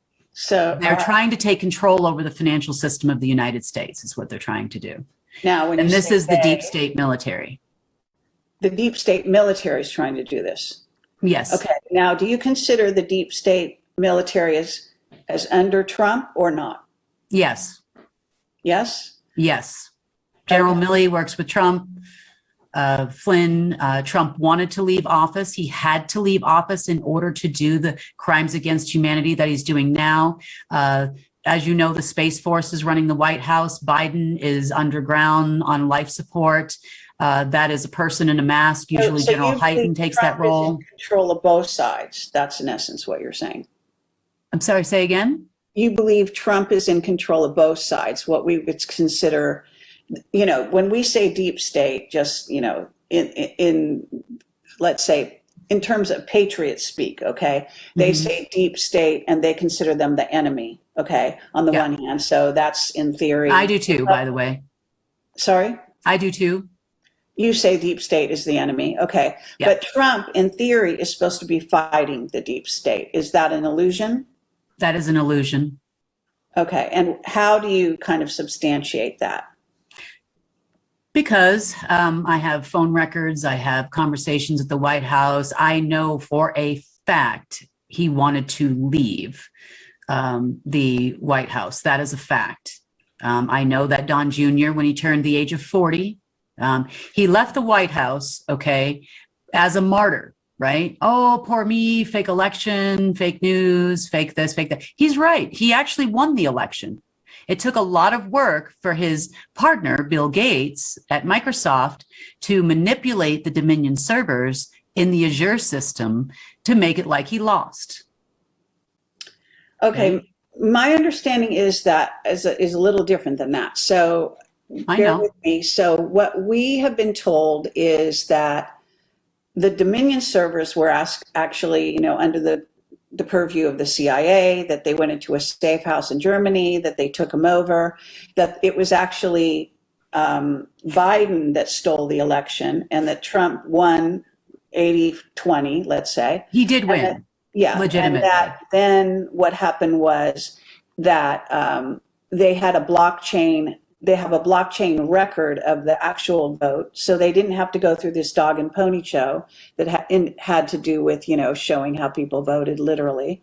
But aside from that, that Trump left on purpose, yes, but the reason he left ostensibly is because he wanted to prevent a civil war, because the people are not on the side of Trump.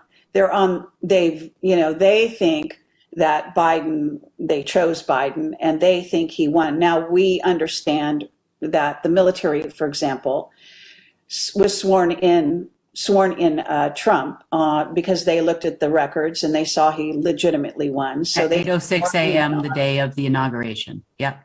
Actually March 11th, according to 107. Martial law officially went into effect in March.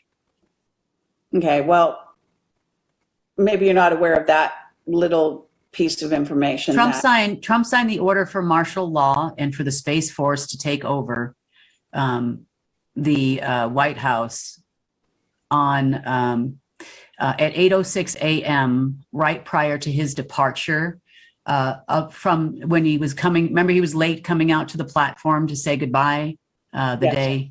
Yes, that's the time he signed that order. Okay, so you believe that he was already inaugurated by the military at that point?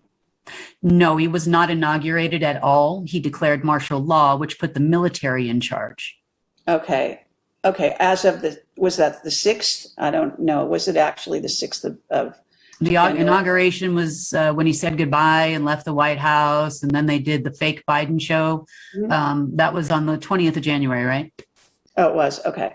So 20th of January. So this date, I'm just saying the date of March 11th, because it was supposed to be a reverse, of the date of 3/11 being, 11/3 being the vote, and then 3/11 being him being acknowledged. The militaries of the world decided to declare global martial law in March of, 2020.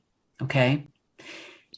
They have a system. While Trump's still in office. While he was still in office, they wanted to declare martial law. Now, if you know these people, they only do things on an equinox, right? Or a solar, whatever you call that. So March 20th is the day.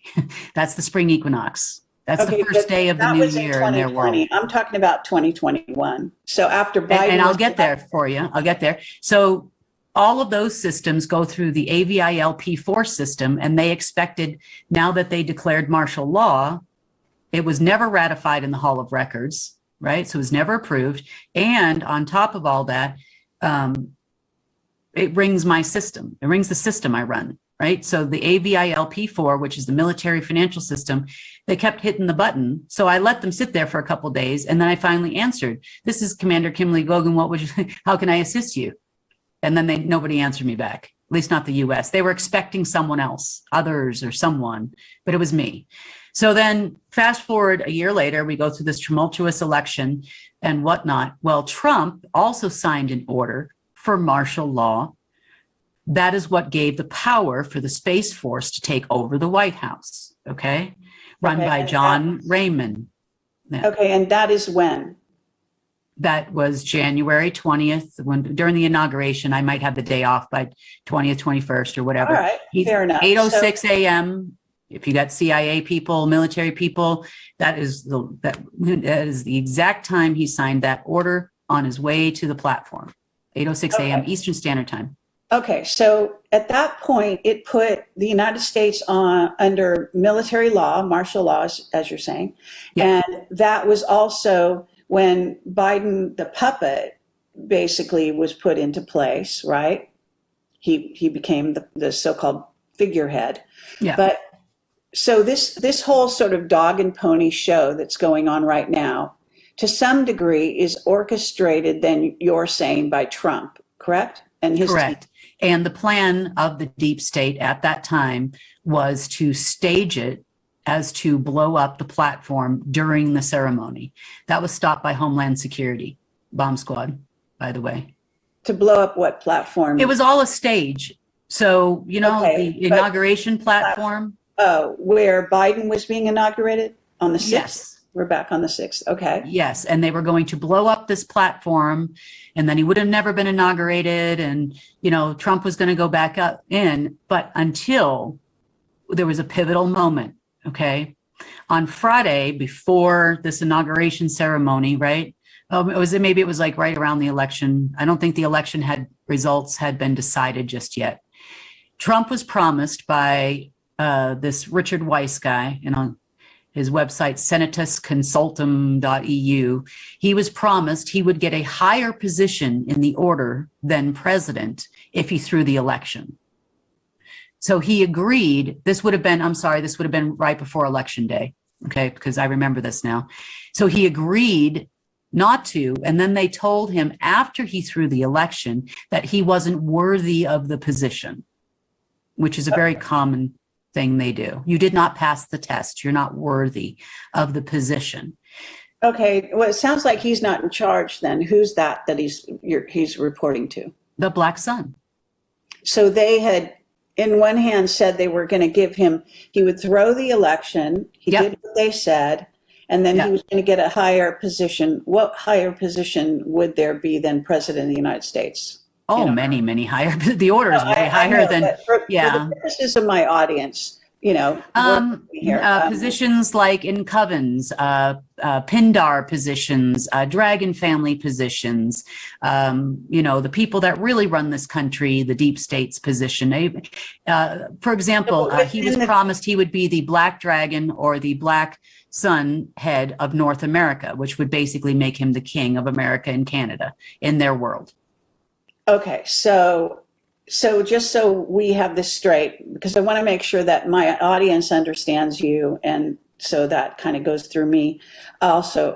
So what you're saying is that because, you know, the patriots believe firmly that he is against, in essence, what has in essence become, some people call it the Fourth Reich, what has descended on our country and in fact the world at this point, which is this kind of Nazi, you know, way of running the countries. Okay. So at the present time, the way Trump is sort of drawn to be is he and his team, you know, Q and all of this, are fighting the good fight for our freedom against the deep state. And you're saying he's working with them. Yes. Okay. And for them, basically.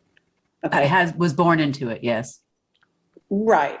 Okay, so then who is working against them? You? Me? I mean, I know the people. Yes. Light workers. Okay, but is there any other, you know, that's it? Others. Others are against them. Okay, And why does it appear? Okay, so let's kind of drill down, because a lot of people want to know, okay, why does Trump back the vaxes? And when even Robert Kennedy, I guess you heard those disclosures, Robert Kennedy came forward Jr. and said, he met with Trump right when Trump was going into office. Trump told him then that he was anti-vax and that he wouldn't vaccinate his children. That's in the discussion. That's actually public record. Okay. And then whether it's true or not is another matter. But, that's what he told Robert Kennedy. And that then he said he was going to give him a position in his government. He was going to come out against the vax or whatever. And then all that switched supposedly after he got a donation of $1 million from Pfizer. That's that was the disclosure, a week or two ago of Robert Kennedy Jr., for example, about what happened in a negotiation with Trump.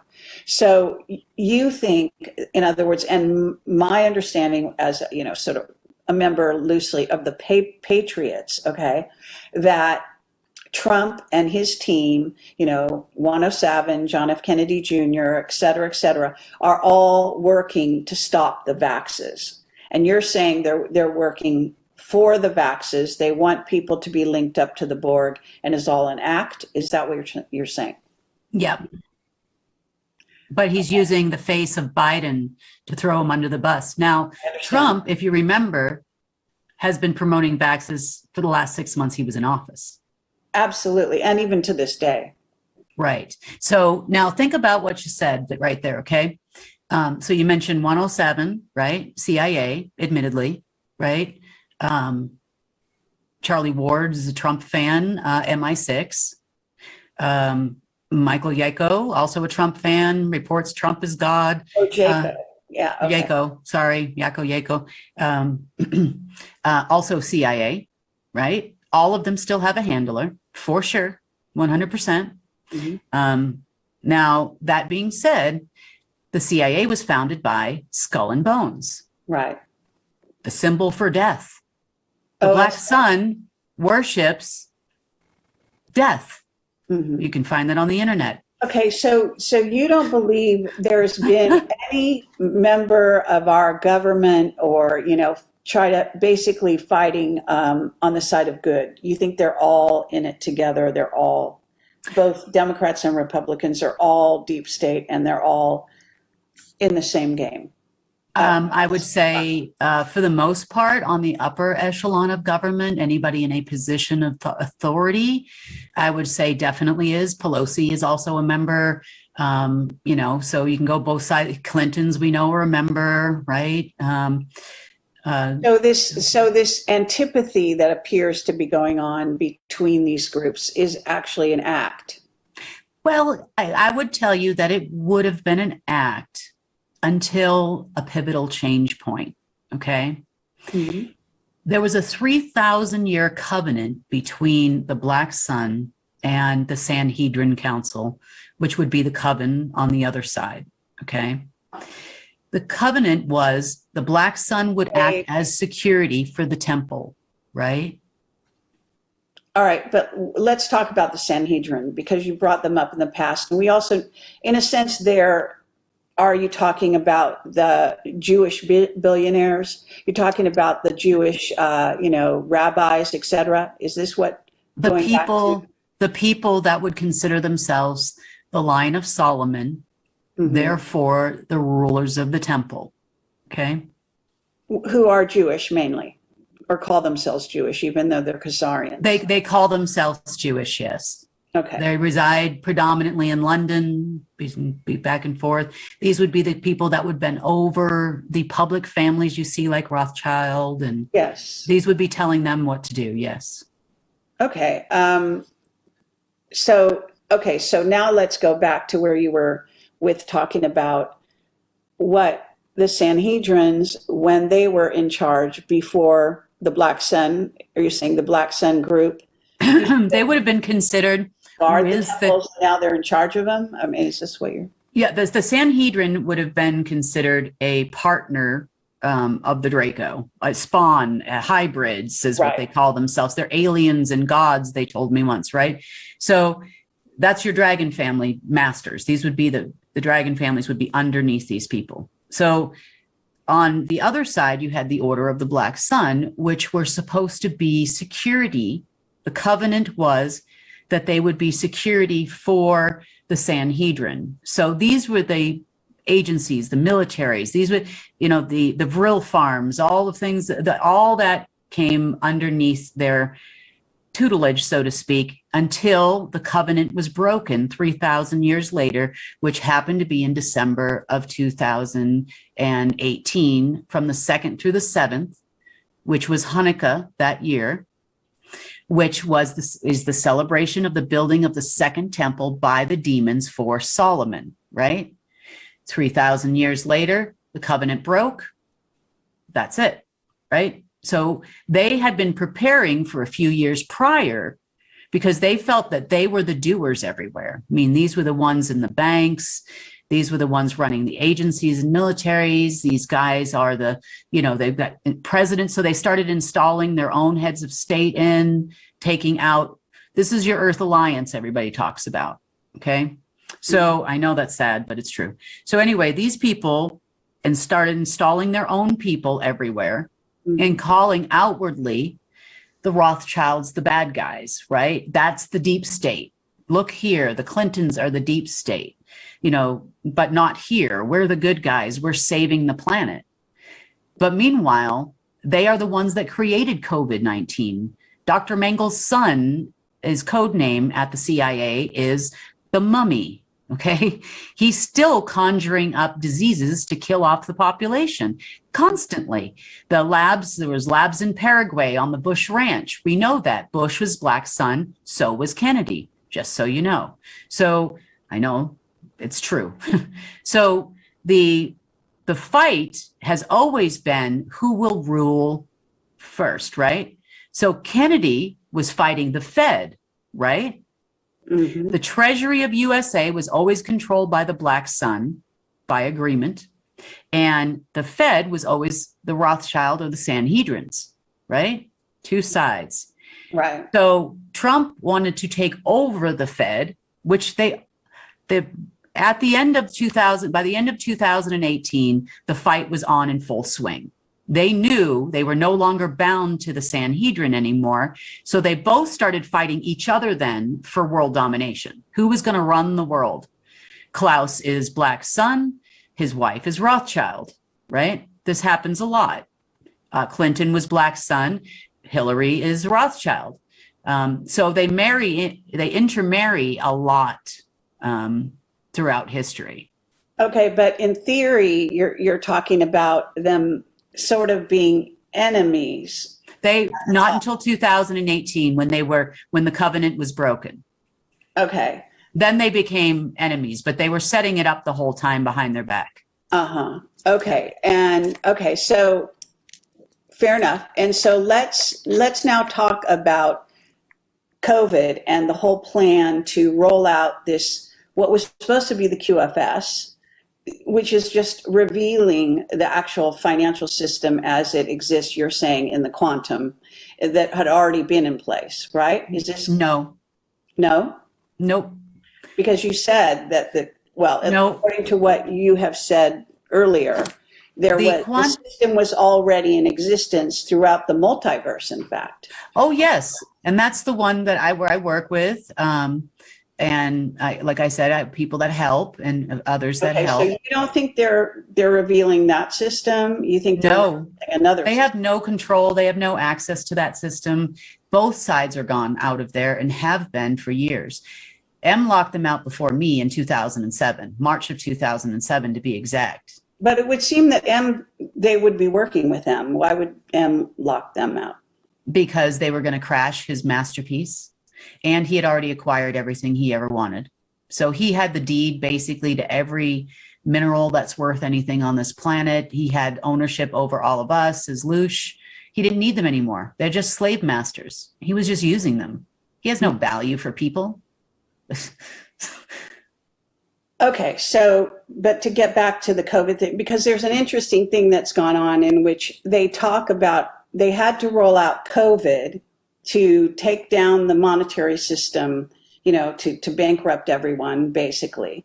and lock them in their houses. I mean, it's kind of like doesn't make logical sense, but I'm talking about their rationale, okay?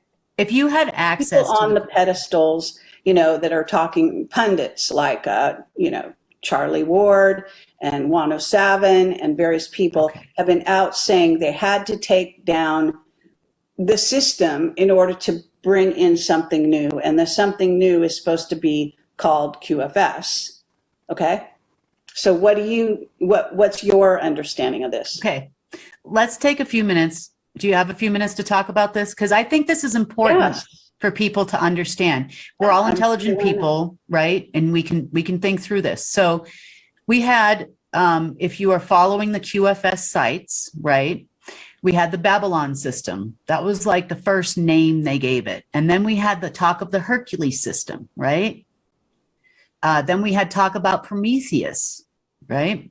So it's been system after system after system they keep calling quantum.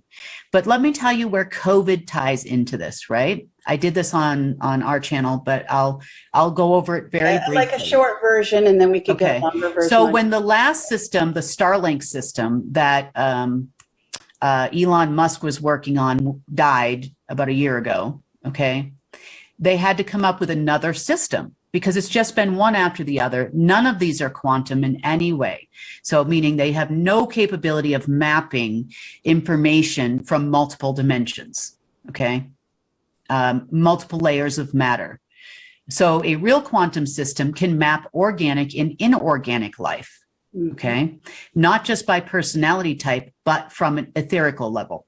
Okay. So I'll just leave it very slightly at that so you understand. Okay. So in walks, the last one was the Azure system, right? So Microsoft builds this big, huge cloud system, which they launched, I think about a year and a half ago or something like that right now. And what does it do? Okay, so it is a very large database and it does process information. But if you remember, they were offering $100,000 if you put your company onto Azure, test it out. So if you go onto the internet right now and you start Googling things like Bank of America, Azure, Federal Reserve, Azure, and you start going through and you Google it, you'll see the date of the contract that they signed. Blue Cross Blue Shield is on Azure, okay? United Healthcare is on Azure. Century something or other is on Azure. The Access Healthcare system, the Medicare system is on Azure. So who runs Azure? Well, we know that this is Bill Gates, right? Okay. We're going to talk about Cuomo. This is just the United States. Now, Azure also runs many other things. So if you go through, you'll see they signed contracts for all our control of our waterways and irrigation systems. Okay. My spelling's terrible, irrigation. Okay, irrigation systems. And then they also signed contracts with the electric grid. Okay. All of this is now run by electronics, okay? So the database all went into the Azure cloud server system, but it's bigger than that, okay? So you talked about turning us all into Borgs, right? That's what the vaccines are supposed to do? Right. Okay, you're right. But it goes, we would all live under what's called a social credit system. So you have a credit score that talks about how you pay your bills and how you do this and that, right? It tells you, well, you can get a credit card or not. But a social credit system monitors every move you make. So they sign contracts with virtually every bank in the world, major bank anyway. They also sign contracts with all health insurance companies. Okay, now my understanding is that Bill Gates is, in theory, under arrest and working for Trump. He's not under arrest, but he's definitely working with Trump because they made a deal. This is where your switch about the vaccine 6 months before he left office came in, okay? Bill Gates is also Black Sun. Bill Gates is like Dr. Mangle Jr. He's right. Paranoid. He's constantly, because he knows about the labs. Everyone is aware of that. Always been partners, always worked from the same society. Okay. Okay. Now, All right. So think about this for 1 second. go ahead. Okay. I'll be brief, right? So, and then you've got the vaccines with nanobots. So if you have the banks, you got control over debit, credit card systems, all electronic money, health insurance, Epic systems. They'll know whether or not you went to the gym, whether you have friends that were in jail previously, because all those systems moved over there. And they would gauge whether you were a worthy human in society and how much money you could have or couldn't have. They could shut you off at any time. You wouldn't be able to get food. So it's total control. Right. And everyone knows that. Okay. At this point. Yeah. They know the plan. This is, the diabolical. That's your QFS. Okay, fine. So now you're saying that somehow this system that they are kind of trying to bring into effect is, first of all, Trump is working to have it come into effect. So he's on the team, right? Yep. Number one. And then you're saying that you and your group, which you're called the Universal Council, would you call it? Okay, are providing an alternative to that, correct? We've always had an alternative, yes. Okay, and that one that doesn't do this. Yeah, that doesn't do that. And what is your system called? It's just my database right now. What we've done is it's not just an electronic system, okay? It is also an ecosystem. So right now, if you took a step back and you looked at the planet as a whole, right, you would say it's dirty, it's messy. We have antiquated technologies. We have technologies that are already here that we should have, all of us. We should be using other fuel sources. We shouldn't have a controlling banking system that takes custody over our money, right? We should be able to live as sovereigns. We should be able to interact with other beings, both in nature, right? So animals and plants and whatnot. And then a whole new ecosystem as it originally was forms. And eventually, once we become a little bit more enlightened and we learn new things, we can then have communications with others and we can all walk this planet and be happy. Right? We can start traveling. Well, this is what we're capable of if we just have the right ecosystem. So yes, electronics is a part of that, right? At least in the interim. So that technology has all been reprogrammed. It can read on the etherical level, right? So it can, for example, if you were to have a money in a database that worked in conjunction with the back system, your security can be your living DNA, as an example. So no one can steal from you, right? One has to wonder. Now, actually, but I have to tell you that, when this quantum financial system was explained to me, and, I've done shows on this, okay, it would be described in a very similar way. Oh, no system that they've actually tried to launch is anywhere near that, except for the nanobots and the vaccines, which then would connect to a regular computer system, which would then monitor your every move. Okay, now I have to ask you, because what seems to be left out here is like, and maybe you can address this, the AIs, because my understanding is that we call it the QAI, for example, that Trump and his team are basically taking steps that they're told to do for all intents and purposes by the QAI, by an AI, okay? And that there are, I don't know how much knowledge you have about the AIs that are out there, but... Oh, very much. Okay. Then, because when you're talking about your system, you haven't referred to AI once. So That's why I'm asking. We're not talking about computers. We're talking about artificial intelligence. And we're talking about that, at least according to my whistleblowers, okay? I'm told, at least, and this is now a couple of years old because of COVID, I haven't been able to travel as much and get in-person information, but 9 human AIs, meaning human-derived, began here on this planet. Then that there were 4 incoming alien AIs, and that they do not have our best interest in mind. And we're talking about other sort of peripheral AIs and so on and so forth. So that when you really are talking about these systems and you're talking about the multiverse, what you end up talking about is AIs and how they interact. Like, for example, above Draco is also supposed to be an AI that is running the Draco reptilian empire. Okay, so what's your understanding of AI? Well, AI means a lot of things, right? It's not as scary as your dryer is an AI. It shuts off when your clothes are dry, right? Purportedly, mine never works out that way, but it is, right? What it means is it takes information in, and then it gives it has a response out based on the data that it takes in. That's what an AI. Let's go to the level of Geordie Rose when he's talking about the D-Wave machine and the idea that his AI in the D-Wave that he did sell to the secret space program can basically communicate telepathically with us and possibly back, and that it is able to go even 5D. That was his dream. Maybe it wasn't quite accurate. So we're really talking about something a lot more sophisticated than your dryer. Right. Okay. So, all right. So AI system. Okay. So essentially an AI system is an amplified version of a mapping system. Do you know what a mapping system is? Yes. Okay. So it takes in data and makes a decision based on the data that it takes in. Absolutely. Okay.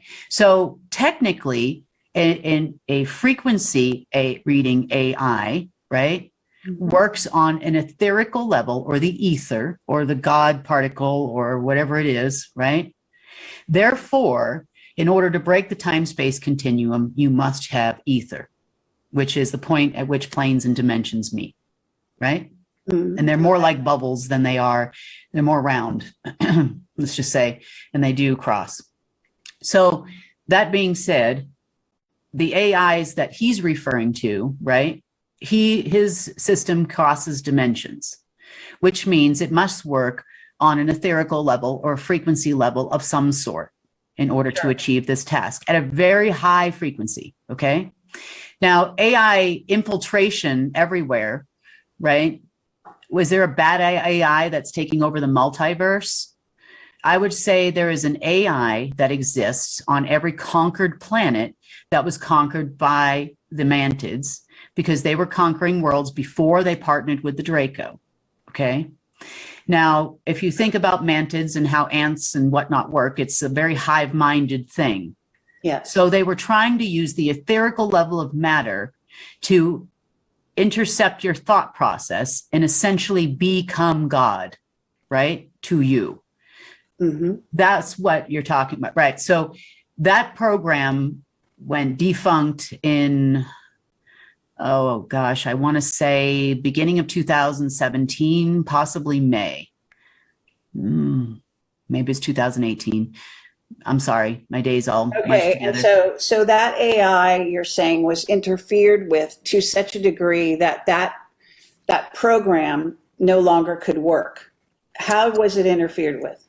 Okay, the Universal Council, when they knew about the infection, obviously, because a lot of their places had been affected by it, and some of them are homeless. The commentator there is Lyrian. So when it became apparent that we could now make the Queen is now in charge, and when I say we, I'm talking about the council, right? So when it became apparent that we could now communicate with the Mantids, right? The Queen is now in charge, Anu is gone, and planet Earth is now planet Earth with others on it, and we don't really have a ton of interference. The council actually sequestered took them to court, the Mantids, and they took over the master control system for the AI. They were forced to turn it over.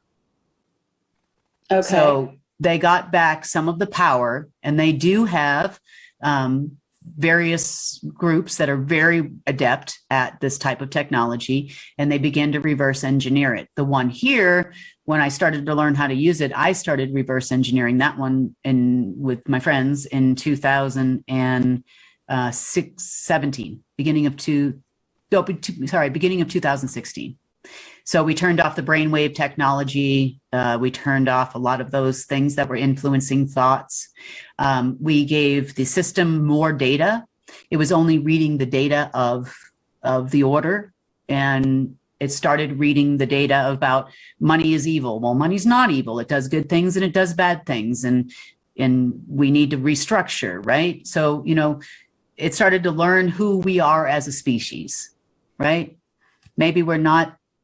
I mean, we need to grow, you know, get along with each other. When you're saying it, again, you're talking about an AI. The AI.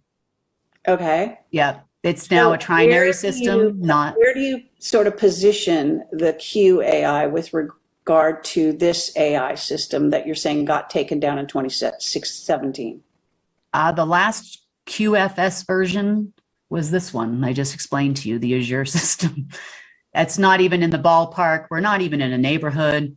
I do know that the order of the Sanhedrin and the Black Sun attempted during Lionsgate in August, just last month, to try to get help from Orion and somebody in Orion to try to take over the system that I have. But honestly, these people wouldn't even know how to use it, and they don't even have the frequency for it, even if they could get a hold of it. They had terminals that were built in 1978 that connected to a VAX port system that eventually got them there in suitcases. They don't know that they had crystals in there. They have no idea how these things even worked when they had access. I find that hard to believe if you're talking about the secret space program. I absolutely am. Okay, but look, they know what crystals do. I mean, they completely took control, let's say, of the cave system that I'm talking about under the Romanian Sphinx, and all the crystal. There's crystal, all kinds of crystal caves. There's crystals everywhere, and there's also what's called the what's it called? It's this implant grid that's all over the planet and links up with some of the crystals. That's the ley line system. The what? That's the planetary binding system. Yeah, but it's got a certain name. It'll come to me. But at any rate, so what I'm saying is that you're talking as if they're back in the 1970s or something. And I understand the old financial system had some of those underpinnings, but in theory, they are well along to rolling out their version of the QFS. This is according to, again, the people that talking. Where is it?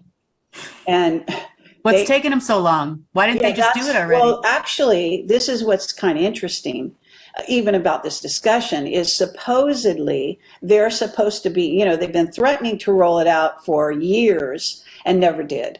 But supposedly they're rolling it out, let's say, in October. Now, I've got other people that do report to what is ostensibly the deep state, and they say, no way, it's not happening. So, and you're bringing a different story to the table. You appreciate. I'm very logical.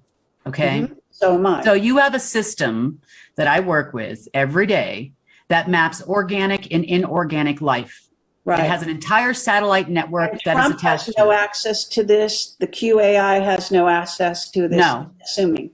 Correct? 100% no.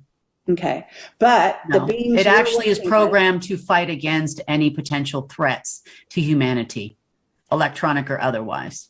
So, by your definition, in essence, these people that are kind of out there talking about having a war, would be the war in a certain sense between within the same side between the Sanhedrin and the Black Sun.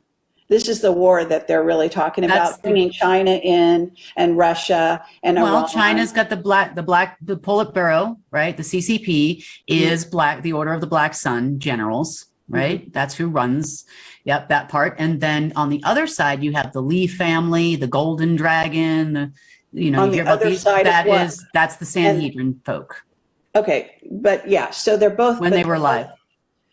these is old school. So Hmm. and they're all aware of you and the group that you're working with. The Again, Hercules system was based in calling Hong Kong. themselves as the Universal Council. I mean, it sounds strikingly like what is in essence the Oceanidine guardian races. She calls them the guardian races in her books. Hmm.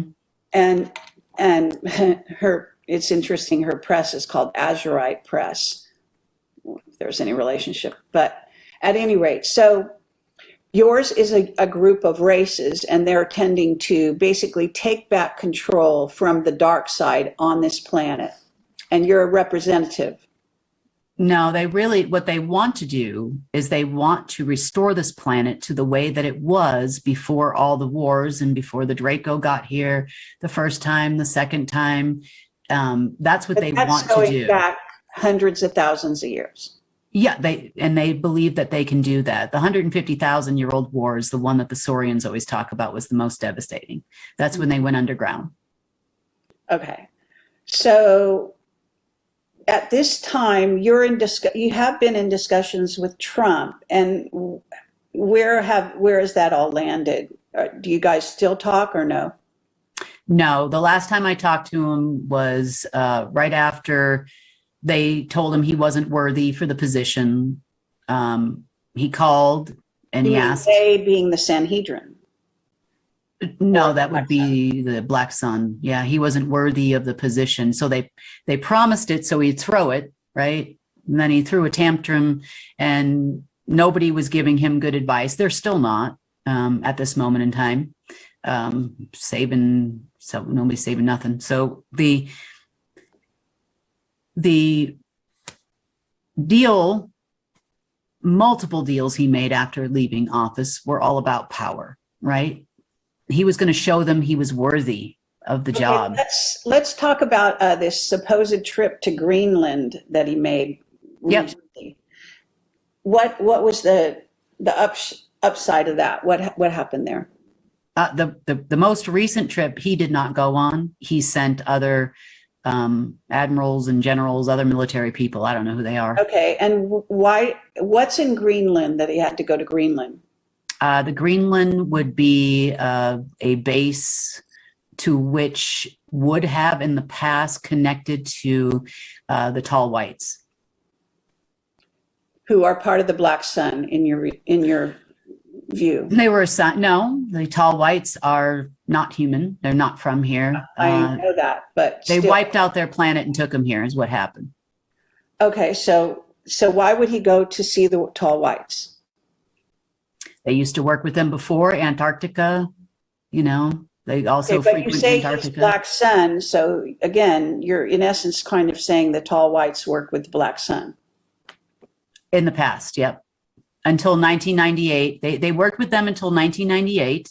The Vril women purportedly went to Antarctica. The Thule Society, you've heard about Oh this. yeah, all Hitler's about flying. Antarctica, Okay, but we're so talking about Greenland, so. well, I know, but they inhabit both Greenland and Antarctica, right? So the group was working in the dumbs, just like every other group here, right? Until 1998, when they figured out they were getting screwed over, and they actually stopped working with all those people. Well, they continued to work with them, I'm sorry, until a number of years later, right? Until like the 2018, 2017, but they were not giving them all the information on the technologies, for sure. They stopped sharing openly about technology. We're talking about a lot of theys. So you're talking about the Nazis and the beings down in both ends of the earth, basically in control, who are, because you haven't mentioned,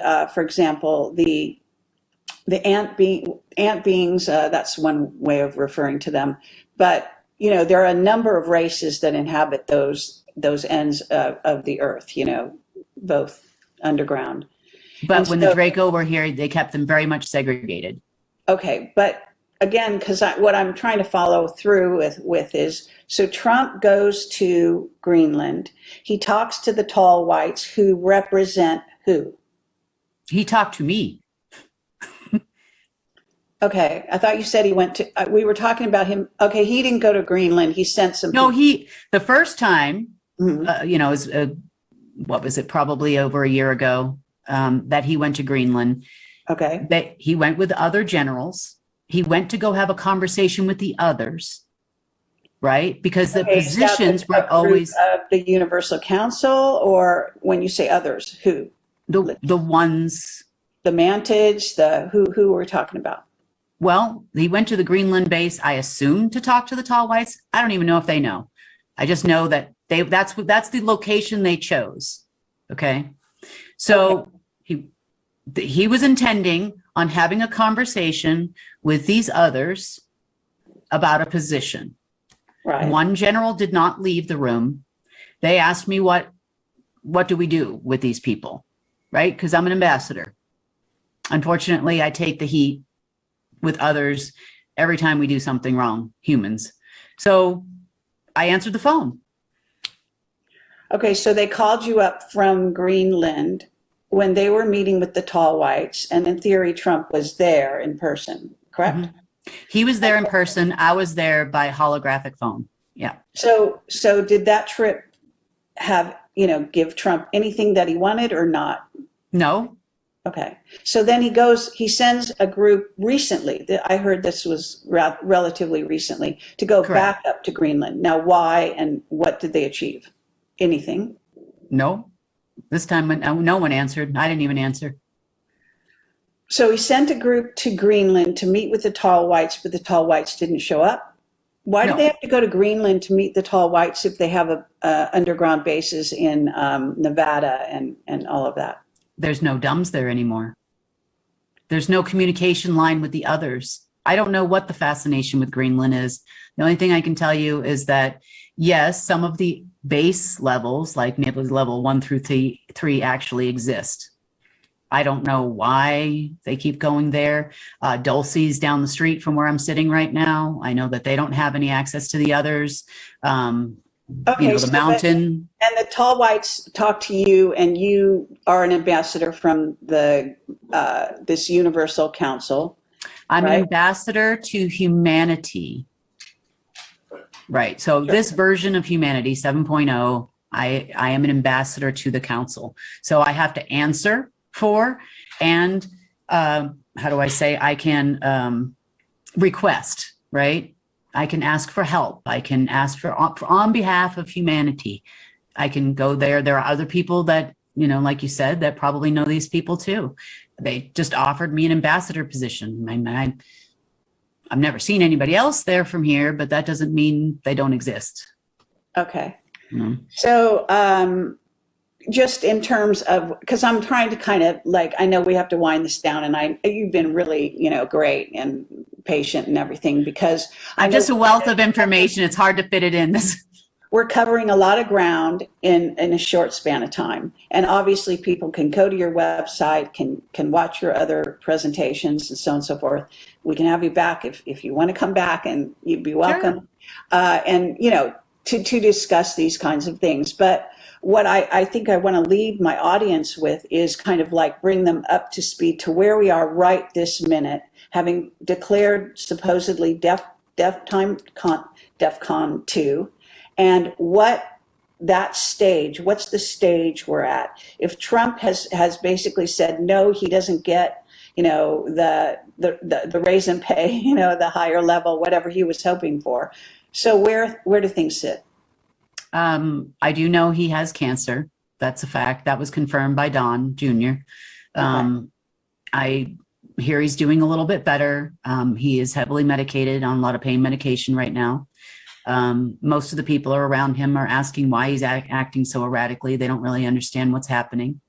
I have not seen personally using any kind of quantum system, actual quantum system, have detected anything of that magnitude capable of running a world system or a financial system.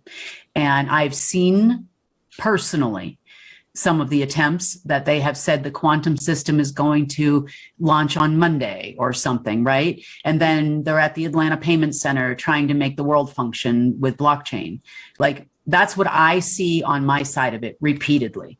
So is there another system? If so, I haven't seen it. I've seen a lot of messing around out of Cheyenne. I will say that.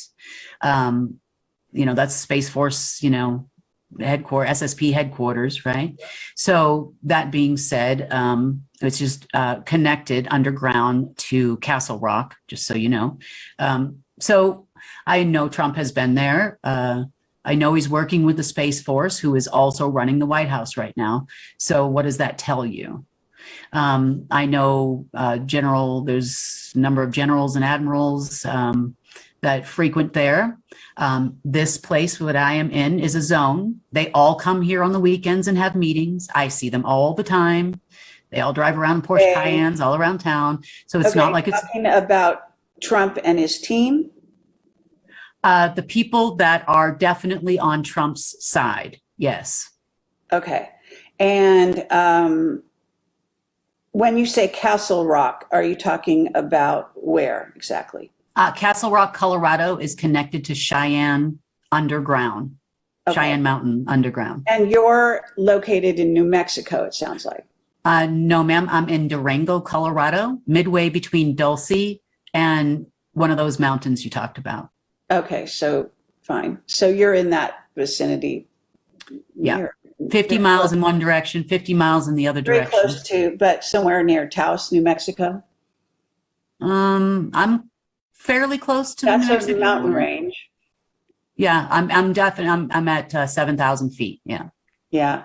Okay. So so what we're talking about is where things stand right now, and as far as you understand it, is there a war?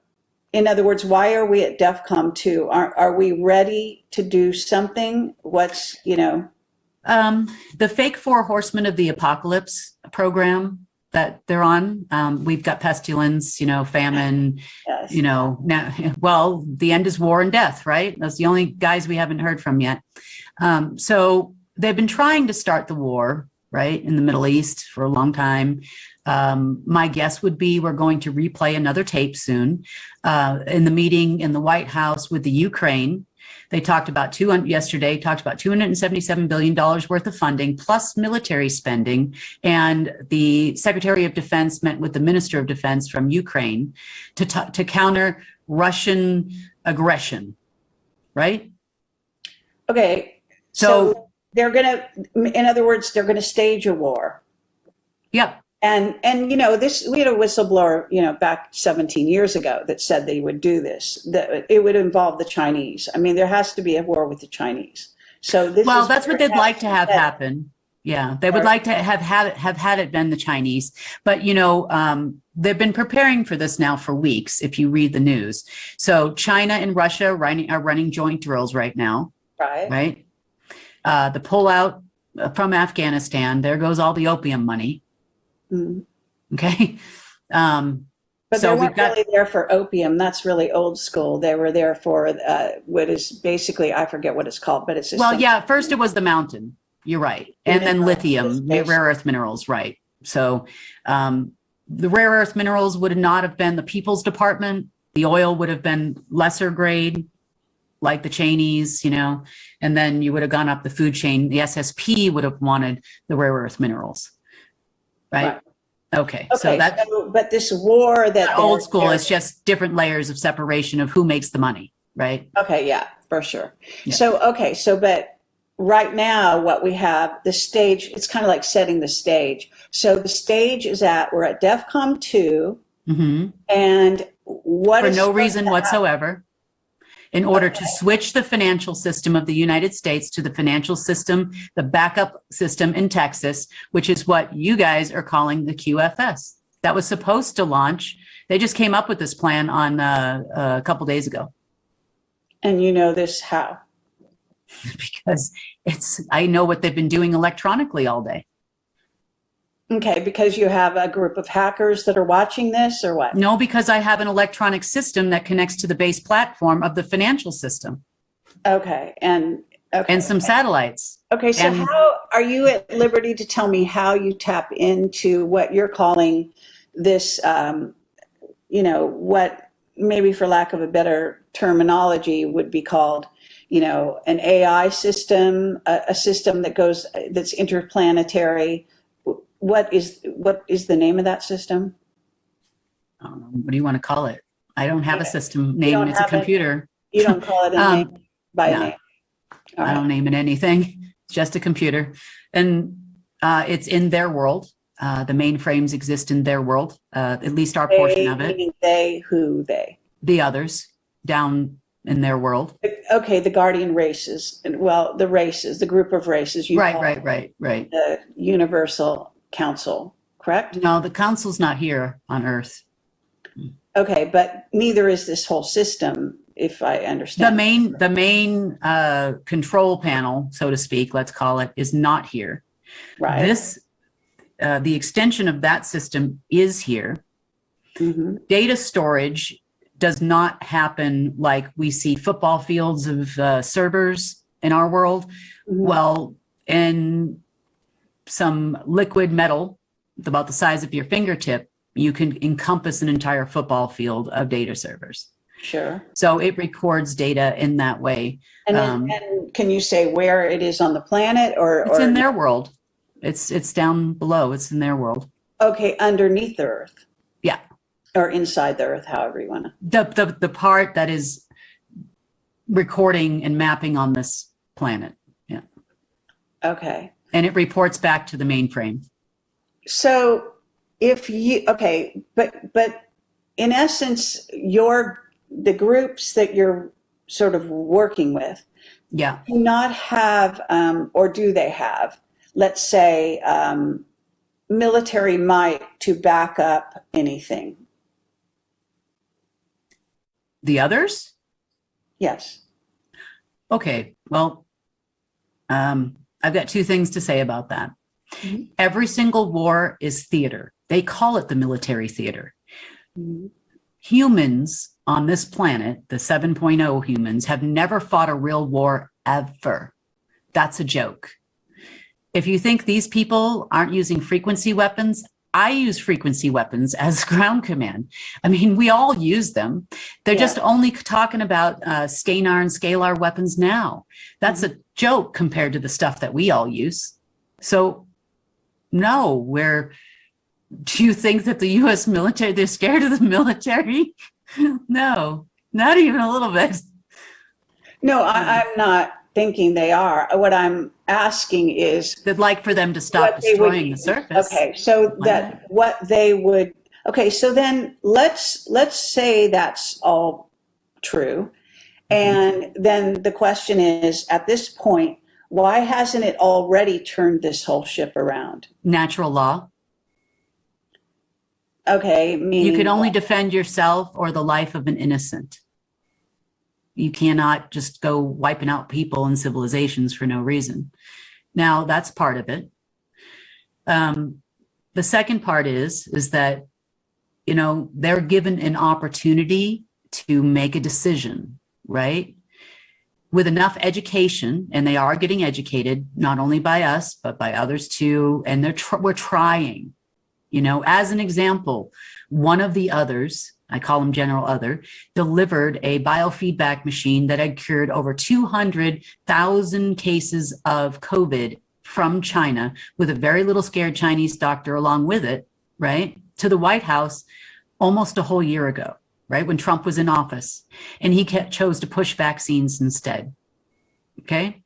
He's had the cure for COVID, if it's such a thing, and SARS, and COVID-66 is the one that's actually but deadly. It's not, it's a bioweapon. It's not it doesn't. Absolutely. It was created in 1964 in a lab, right? So anyway, the point is that there are groups going level by level down, right? The last one to go was a few weeks ago, and that was the Sanhedrin, gone. Now you have people like Klaus and Richard Weiss and Trump and all these other members of the order on that level, all trying to run the show.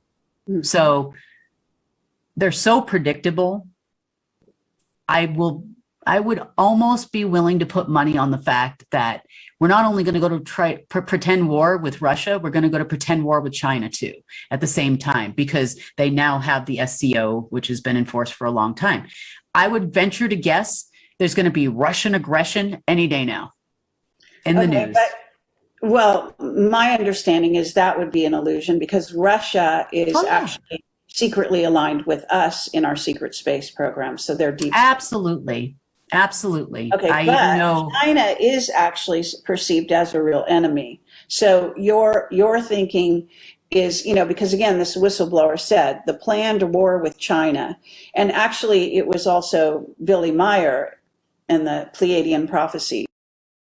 What I guess I'm asking now is that given the stage is set, for example, is there going to be interference to this war?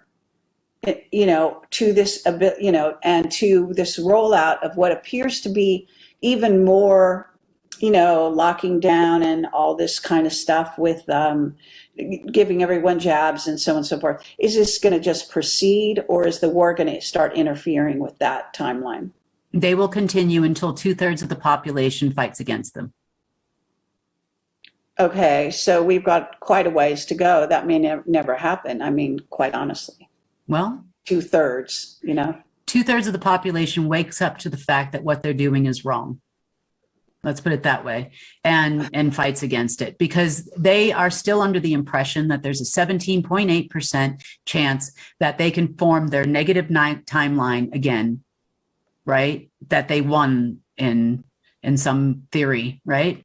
So they forgot about quantum physics. They forgot about the string theory. They forgot about a lot of things that makes that not possible. But if you're a dying animal, right? If you're the deep state and you're in a plane and the plane's on fire and you have a parachute that has a 17.8% chance of opening, are you going to jump?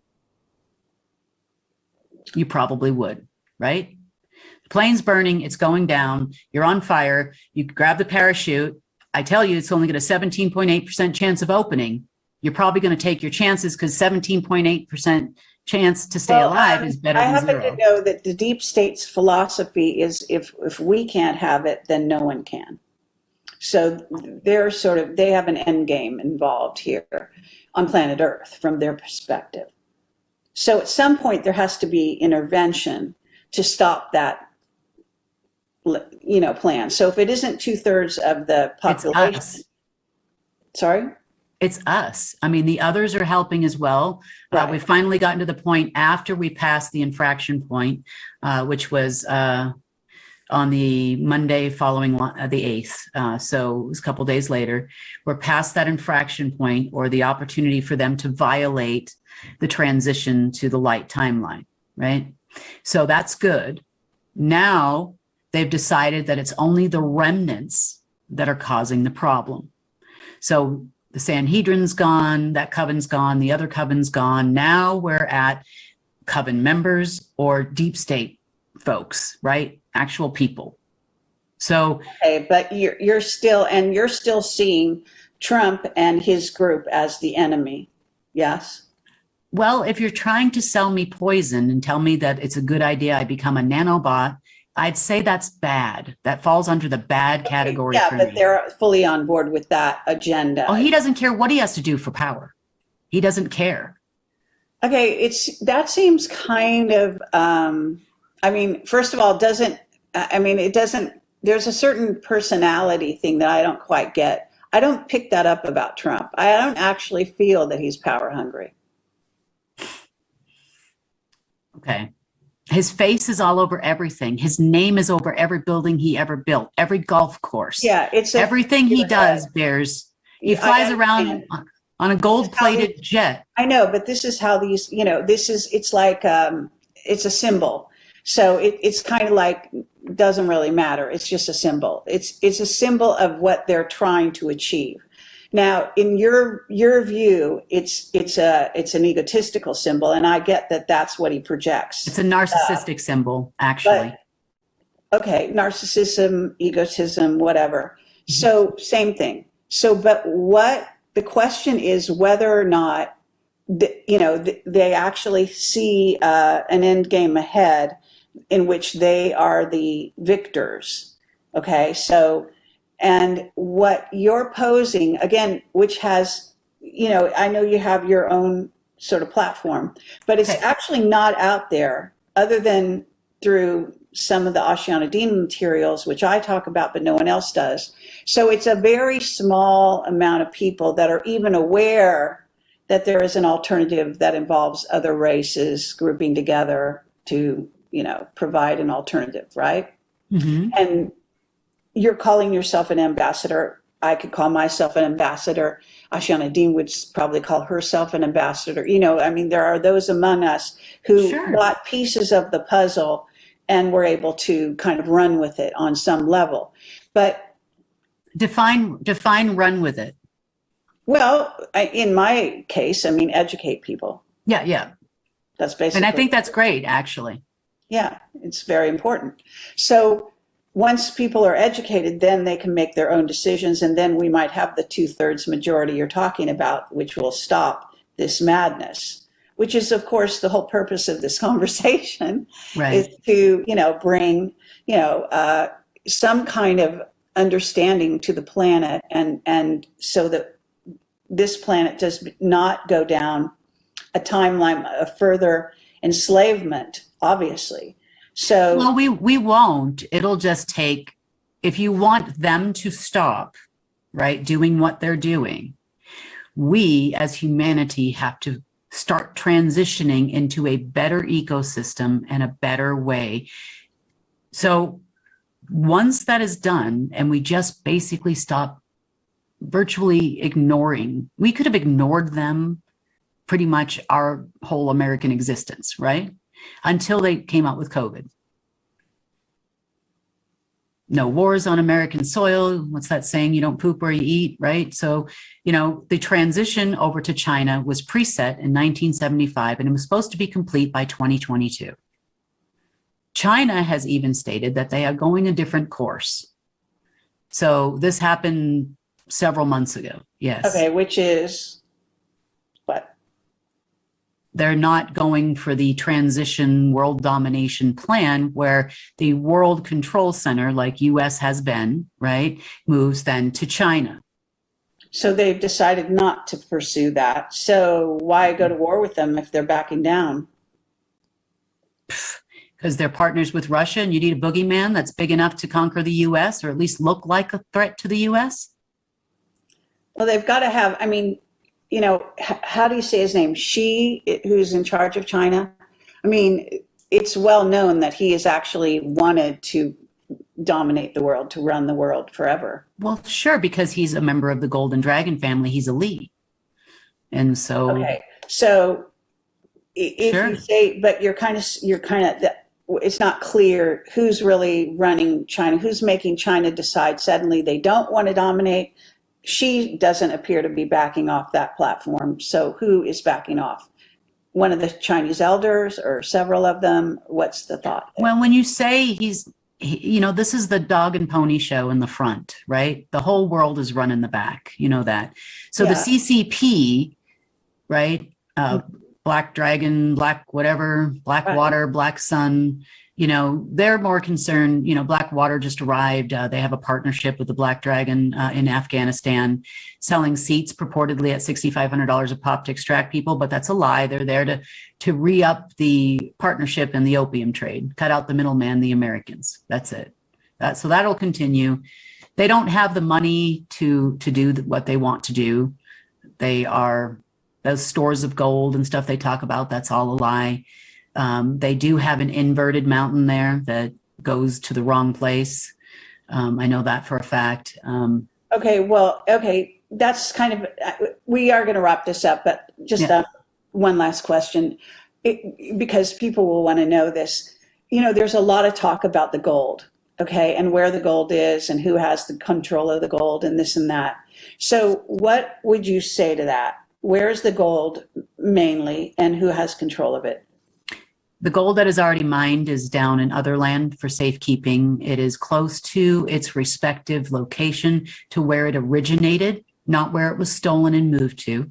On the flip side, all the mountains that we talk about with the minerals and all that, that's all leveraged to the AI system. That's what I meant by M had everything he wanted before he cut him off. So there's really not a nugget of unmined anything important that's not already leveraged. And the money already came out and was given to the order or the Illuminati or whatever you want to call them. Okay, what do you mean the money already came out? I mean, the others are not going to give them the money. So what do you mean? Okay, so as one example, England went around, hundreds of years ago, planting flags all over the place and just saying we won, right? Yeah. So that being said, once they planted their flag, they claimed the land, a bond would be issued against the actual minerals and in-ground assets of said country. Then that bond would go into the back system and the money would come out, or bonds would come out, or whatever they were exchanging after the 1500s, right? It's money by then. So they got the money, which was supposed to develop the country, and it didn't, right? They didn't. They caused wars. They figured they could make more money on war than they could on developing anything. Mm-hmm. So that is the way the world continued until 2007. And so when Marduk basically took, it's kind of interesting because you're trying to paint Marduk in this role, which sounds like he became a good guy at some point. No, he was never a good person, ever, or whatever that is. Okay, he was horrible. He was charming and manipulative and cunning. Kind of like that guy in the weird leisure suit at the bar that's like, hey, what's your sign? That was like M. He would be very, hey, let's, I really like you. And, oh, you did such a great job. Or, oh, you didn't pass the test. Okay, but what in essence I'm saying here is that you've just described that all the money has already been distributed in a certain sense. But you're saying, because the question was, where's all the gold? And you're saying it's basically. And the answer to the question is, it's not just gold, it's rare earth minerals, it's everything of value that is currently unmined in the ground. Mm-hmm. The already mined gold that everybody talks about that's in bunkers is not in bunkers anymore. It never was.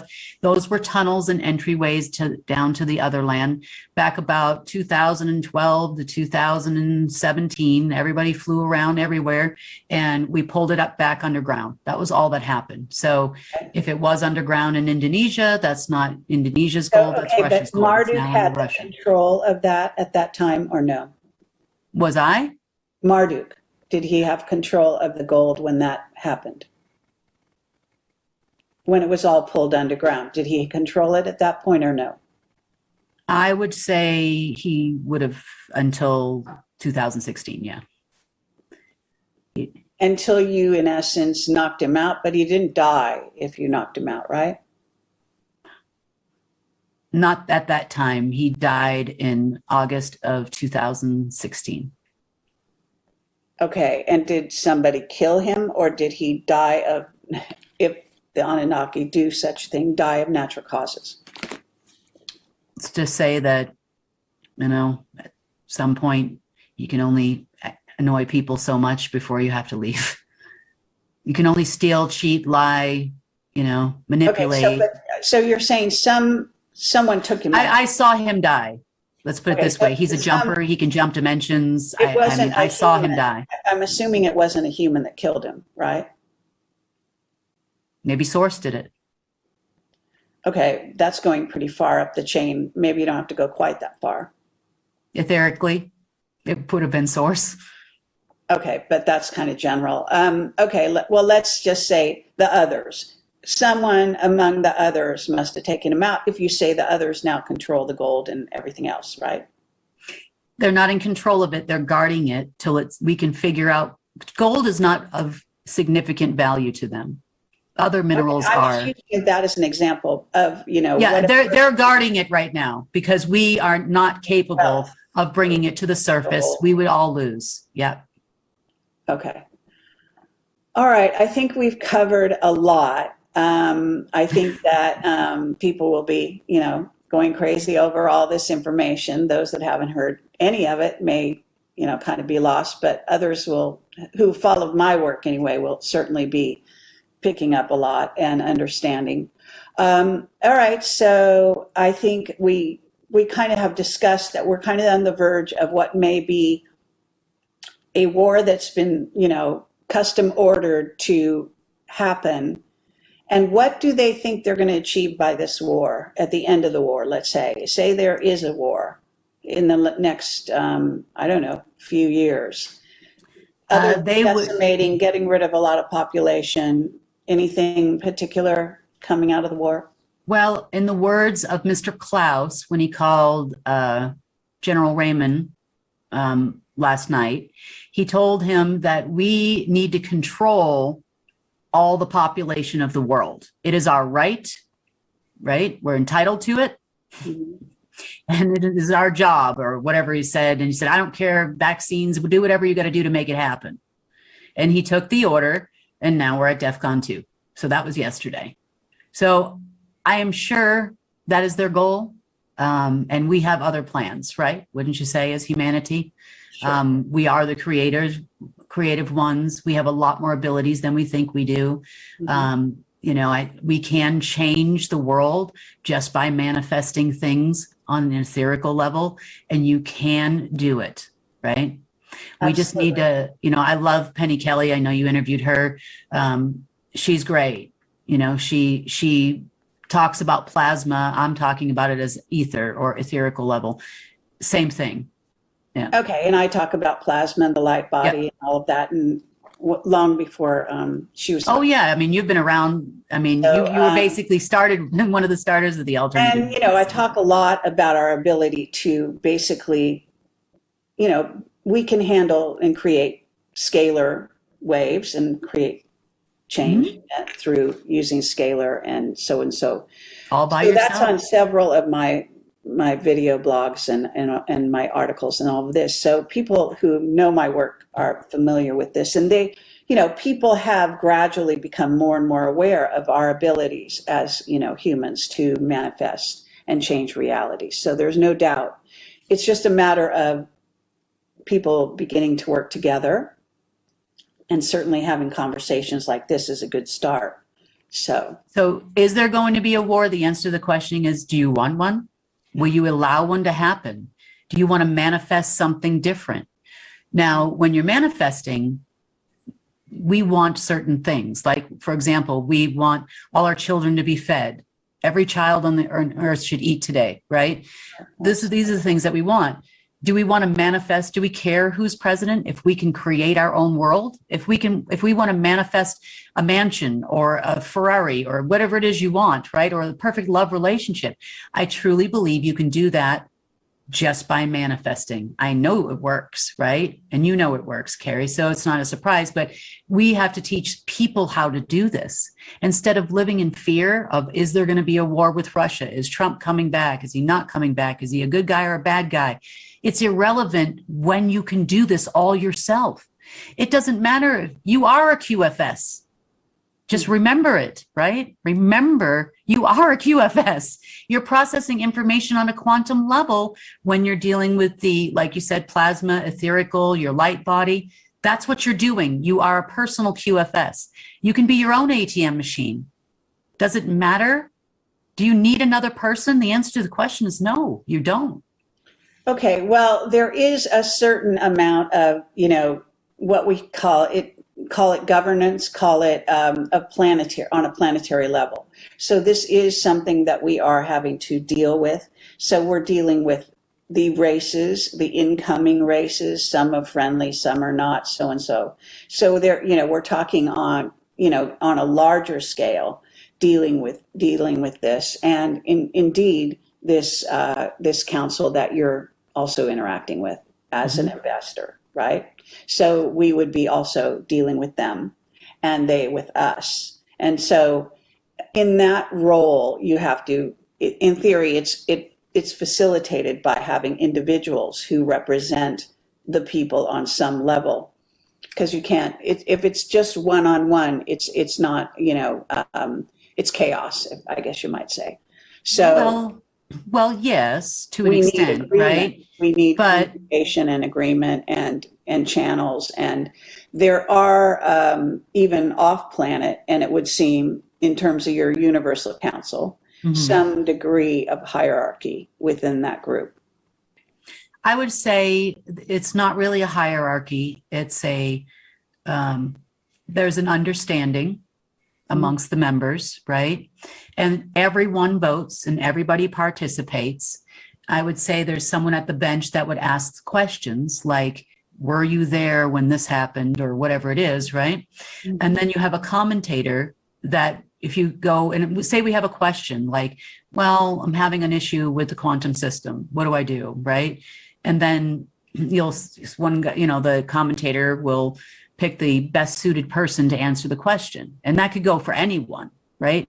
So. Right, but if two planets are in disagreement over some territory or, part of the system, or traveling from one part of the system to another, there have to be, like in any kind of organization of beings, there have to be, and there are, this, that there are beings that do come here for meetings, even now, treaty meetings.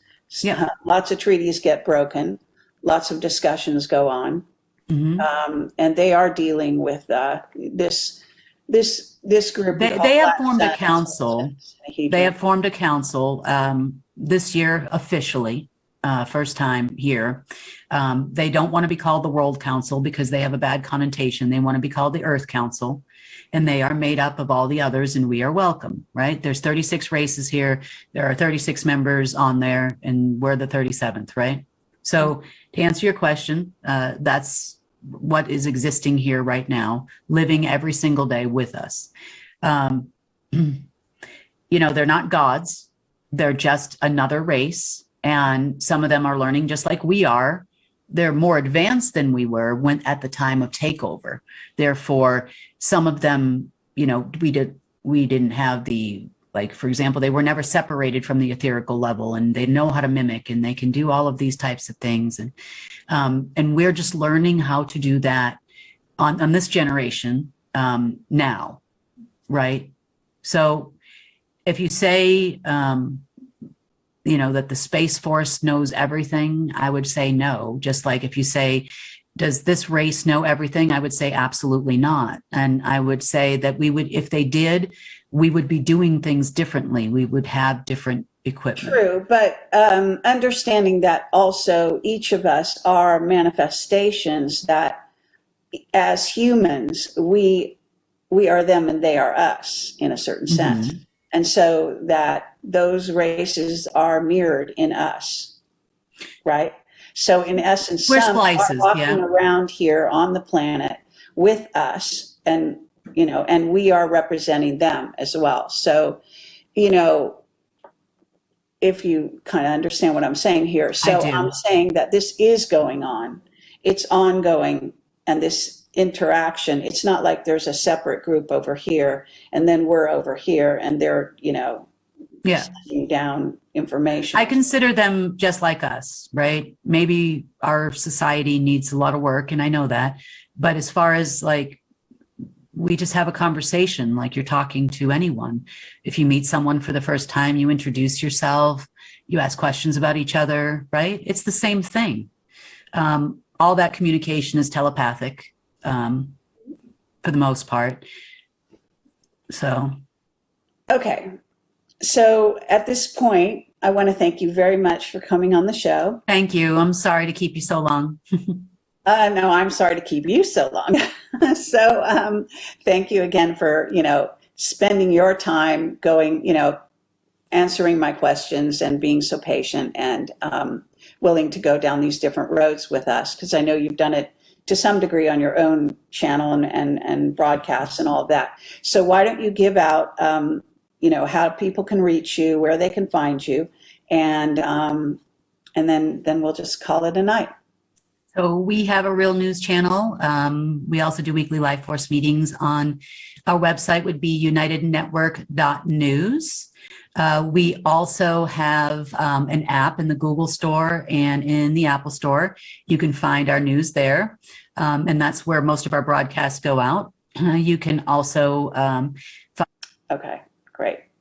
All right, so thank you so much. It's been a lot of fun. It's very fascinating, and I really appreciate your being straightforward and answering all the questions here today. So, And thank you for having me. I appreciate it. And I've always wanted to talk to you, so this has been lovely for me too.